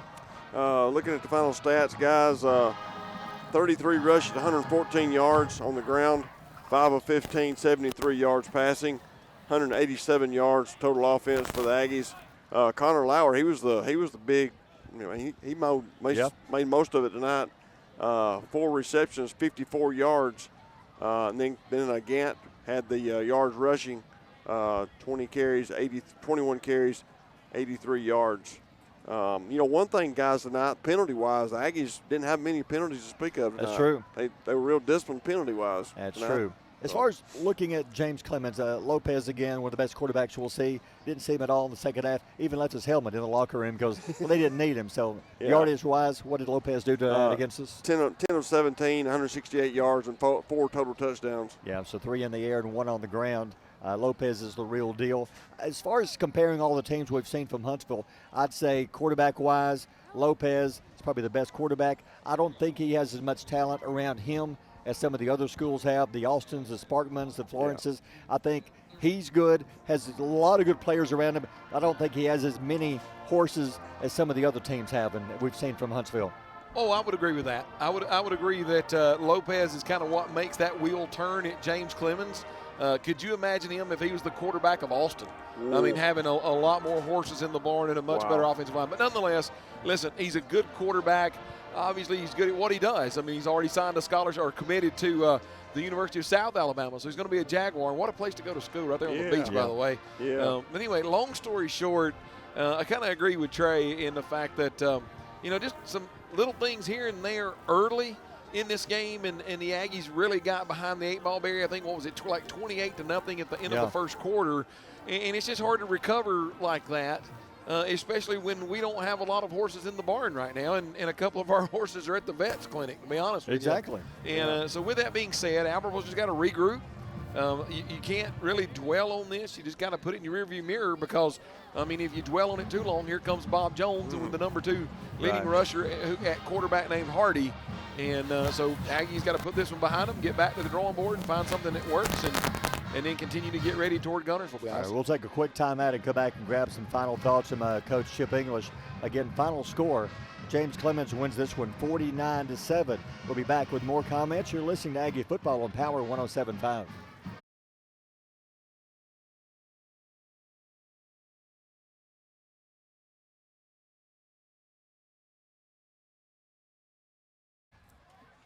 We'll get some final thoughts here. There he is. All right, Trey, see if you can grab Coach English for a couple of quick questions. See what you got, Trey. Hey, Coach English, Trey Avery. The little things caught up to you in the first half? You were down a lot early. What do you tell the guys at halftime just to get them to fight better in the second half? Well, the biggest thing is you can't look at the scoreboard anymore. And I told them that people's eyes aren't on them seeing if they're going to win or lose the game. People's eyes are on them to see if they're going to quit on their teammates or if they're not. And I challenged them, just not to be quitters. And I don't feel like they did. I don't feel like we ever just kind of slouched our shoulders. And listen, it was a disappointing night. We struggled. If it could go wrong in that first quarter, it did. I think we had 4 turnovers in the first, and then 2 more in the second, and the punt for a touchdown. So it's just one of those nights, man. And sometimes when you're struggling, you have those nights, and they kind of pile up on each other real quick. But the guys never quit. I felt like they fought, and I'm proud of them for that. Sometimes it just don't add up for you, and I hate it for the seniors, the Isaac Hendersons, the Tillman Plunkett's, the Anthony Hollises, the Sawyer Wests, those guys that are giving everything that they got, and this is the ultimate team sport, and we got to rely on not only those guys, but we got to rely on the freshmen, the sophomores, the juniors, and we just came up a little short, and like I said, we couldn't get out of our way in that first quarter. Thank you, Coach. Go Aggies. Yep. All right, hey, thank you, Trey. Great job, man. Hey, great to have you with us tonight. Appreciate you joining us. Yeah, have fun, man. All right, thanks, Trey. We'll see you in a few minutes. Again, Aggies lose this one 49-7. John, for a big win for James Clemens, that keeps our hopes alive for a playoff spot. Horizon Communications' archives of local high school sports and school programs now spans decades and generations, covering multiple sports and programs. DVDs of these memorable events make the perfect gift for any occasion, and the cost is simple and affordable. The first game or program DVD is $20, the second game or program is $15, and then any others are only $10 each, all on their own individual DVD. Pre-1990 games converted from coaches' films are as low as $5 per game. We have hundreds of games from the late 50s on up. Give us a call at 256-582-7373, message us on Facebook, or email mharden@horizoncommunications.net to check the availability of your desired event. Let Horizon Communications help you with the gift of video to be treasured for a lifetime. Since 1992, Horizon Communications has brought you community channel programming. As we're preparing for another season of high school sports, we'd like to take this opportunity to thank our many loyal community-minded sponsors who've supported Horizon's local origination programming through the years. We encourage our local viewers to patronize our local sponsors and let them know how much you enjoy Horizon's community channel broadcast. For information on joining our team of community channel broadcast sponsors, give Mike Harden a call at 256-582-7373.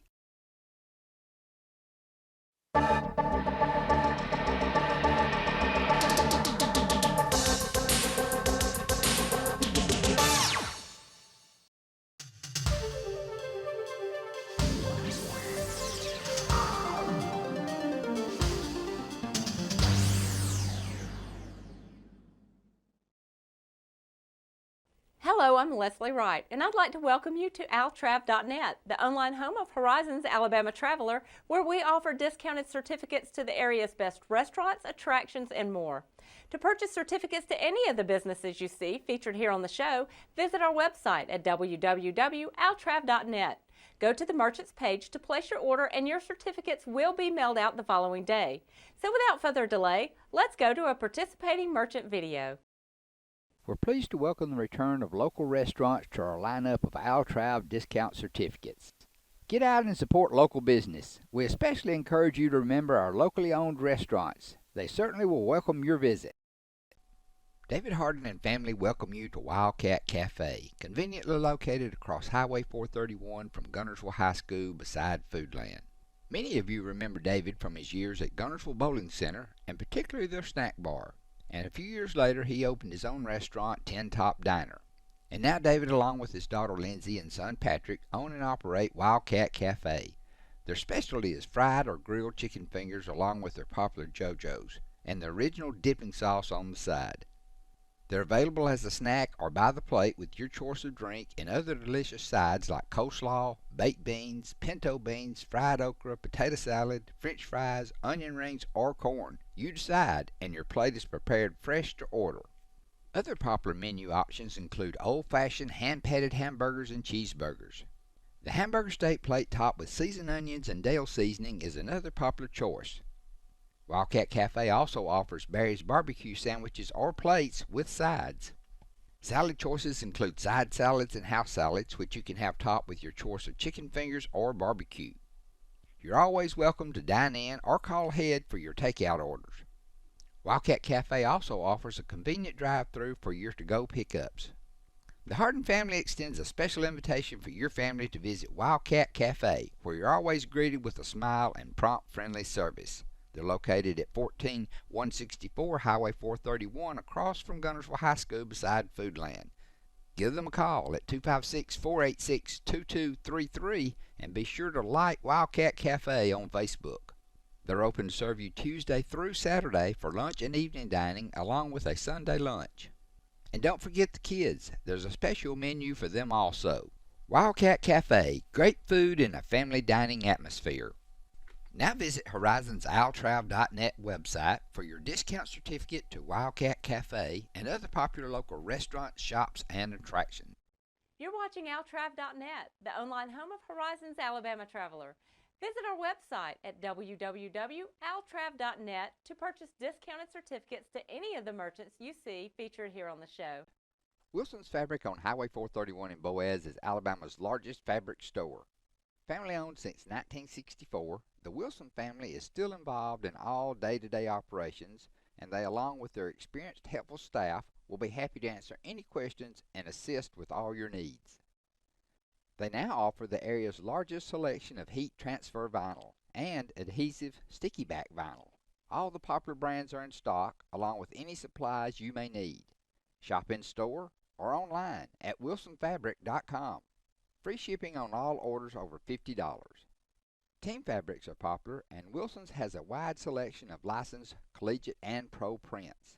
along with color schemes to match most any high school. There's even yard signs for our local schools. For all your home decorating projects, Wilson stocks a variety of brands, prints, and styles to match your decor. They have almost 5,000 square feet with over 1,400 rolls of upholstery material. If you're looking for vintage replica fabrics from the 30s and 40s or the Civil War, you're in luck. They have a section dedicated to each. No one locally stocks more notions or other sewing supplies. Check out the notions wall and other supplies displayed throughout the store. They offer everything you may need, the best selection at the best price, with the friendly personal service you've come to expect since 1964. Give them a call at 256-593-6501, visit online at wilsonfabrics.com, or you're always welcome to stop by the store at 1524 Highway 431 in Boaz. Wilson's Fabric is also proud to be a row-by-row experience participant. This fun, cooperative event is brought to you by participating quilt shops around the world. You're watching altrav.net, the online home of Horizons Alabama Traveler. Visit our website at www.altrav.net to purchase discounted certificates to any of the merchants you see featured here on the show. Since 1986, BG's restaurant on Baltimore Avenue in Albertville has been serving up their famous chicken fingers, burgers, and other short-order menu items. Brent and Gay Raines founded BG's as a family-run business. As the family has grown, so has the business, and everyone remains involved as they continue the tradition of fast, friendly hometown service. BG's is probably best known for their hand-breaded, tender and juicy chicken fingers, but there's something on the menu for everyone. They offer a great selection including burgers, sandwiches, basket combos, and ice cream treats. And now the convenient drive-through window makes it so easy to grab your favorite meal and go. Simply place your order at the speaker or call ahead for even faster service. BG's popular homemade signature chicken sauce is now available to the public. Buy it at the restaurant or pick it up from your favorite grocery store. BG's chicken sauce is great on chicken, burgers, salads, fries, veggies, and lots of other foods. BG's is open from 9 till 6 Monday through Saturday, closed on Sunday. For a complete menu and more, visit their website, www.bgsrestaurant.com. To purchase this week's BG's Altrav discount certificate, visit our website, altrav.net. Where do you go to find good stuff at great prices? Little Lots in Boaz, where there's lots of name brands for lots less. Owners Tony and Nancy Walker have come across so many deals that their original 26,000 square foot building wouldn't hold it all, and they've expanded into other stores in the same plaza. Each store is different and features special buyout deals. With a total shopping area exceeding 40,000 square feet, you can come to spend the day shopping at Little Lots, browsing the aisles of good stuff at great prices. There's not only great prices, there's a great selection on lots of different merchandise. The Flowers and More store is also filled with special items for every day or the next holiday. Room decor, table settings, saddles, and more, all priced to move. Better not delay, the best selections may go in a hurry. New items are still arriving, so shop now and shop often. Little Lots in Boaz, great stuff at great prices. You're watching altrav.net, the online home of Horizons Alabama Traveler. Visit our website at www.altrav.net to purchase discounted certificates to any of the merchants you see featured here on the show.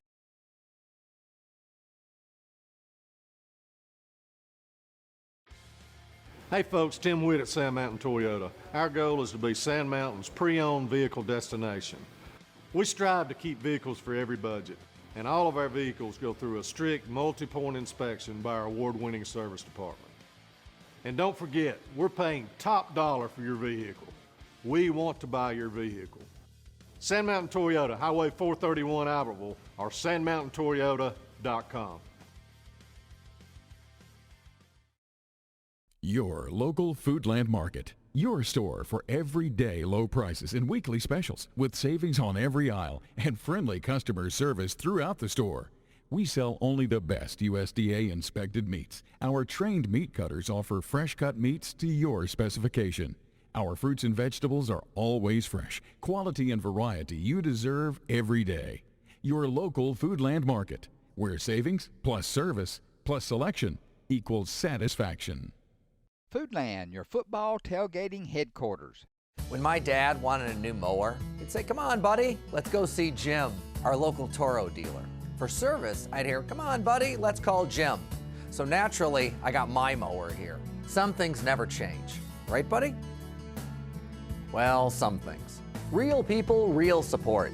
You can't beat the personal service from your neighborhood Toro dealer. There's a Toro dealer like Jim in your town.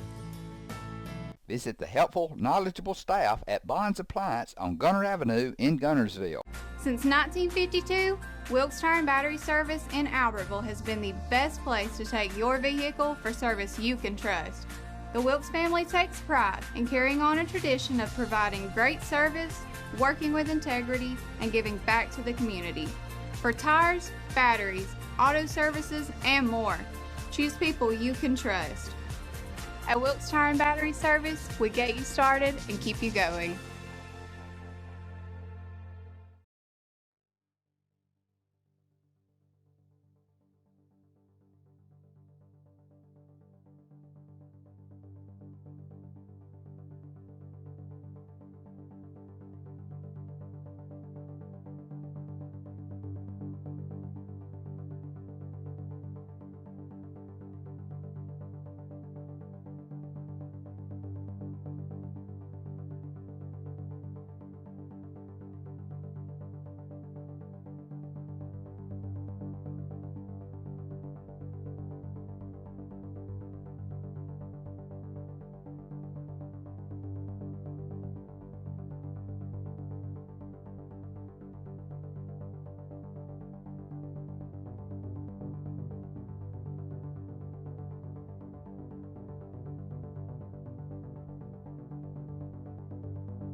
People's Bank is my go-to place for banking. When you deal with People's, their goal is your success. Here at People's Bank, it's more about a relationship. I know my bankers, and I've got their cell numbers. I just call them. If we had been with a larger bank, we would have just been a number. We're supported 100% by People's Bank. They're our neighbor, they're our friends. We're part of this community. I went to People's Bank because I knew they were going to take care of me. People's Bank treat us like we're the most important client they have.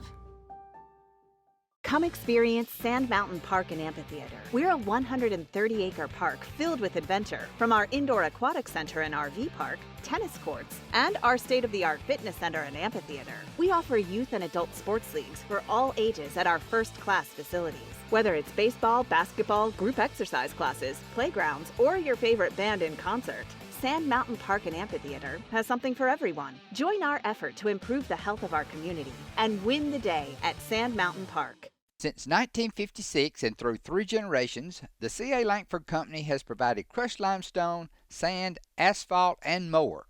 From large commercial projects to small jobs and residential needs. For products and services information, call 582-5723 or visit their informative website, calangford.company.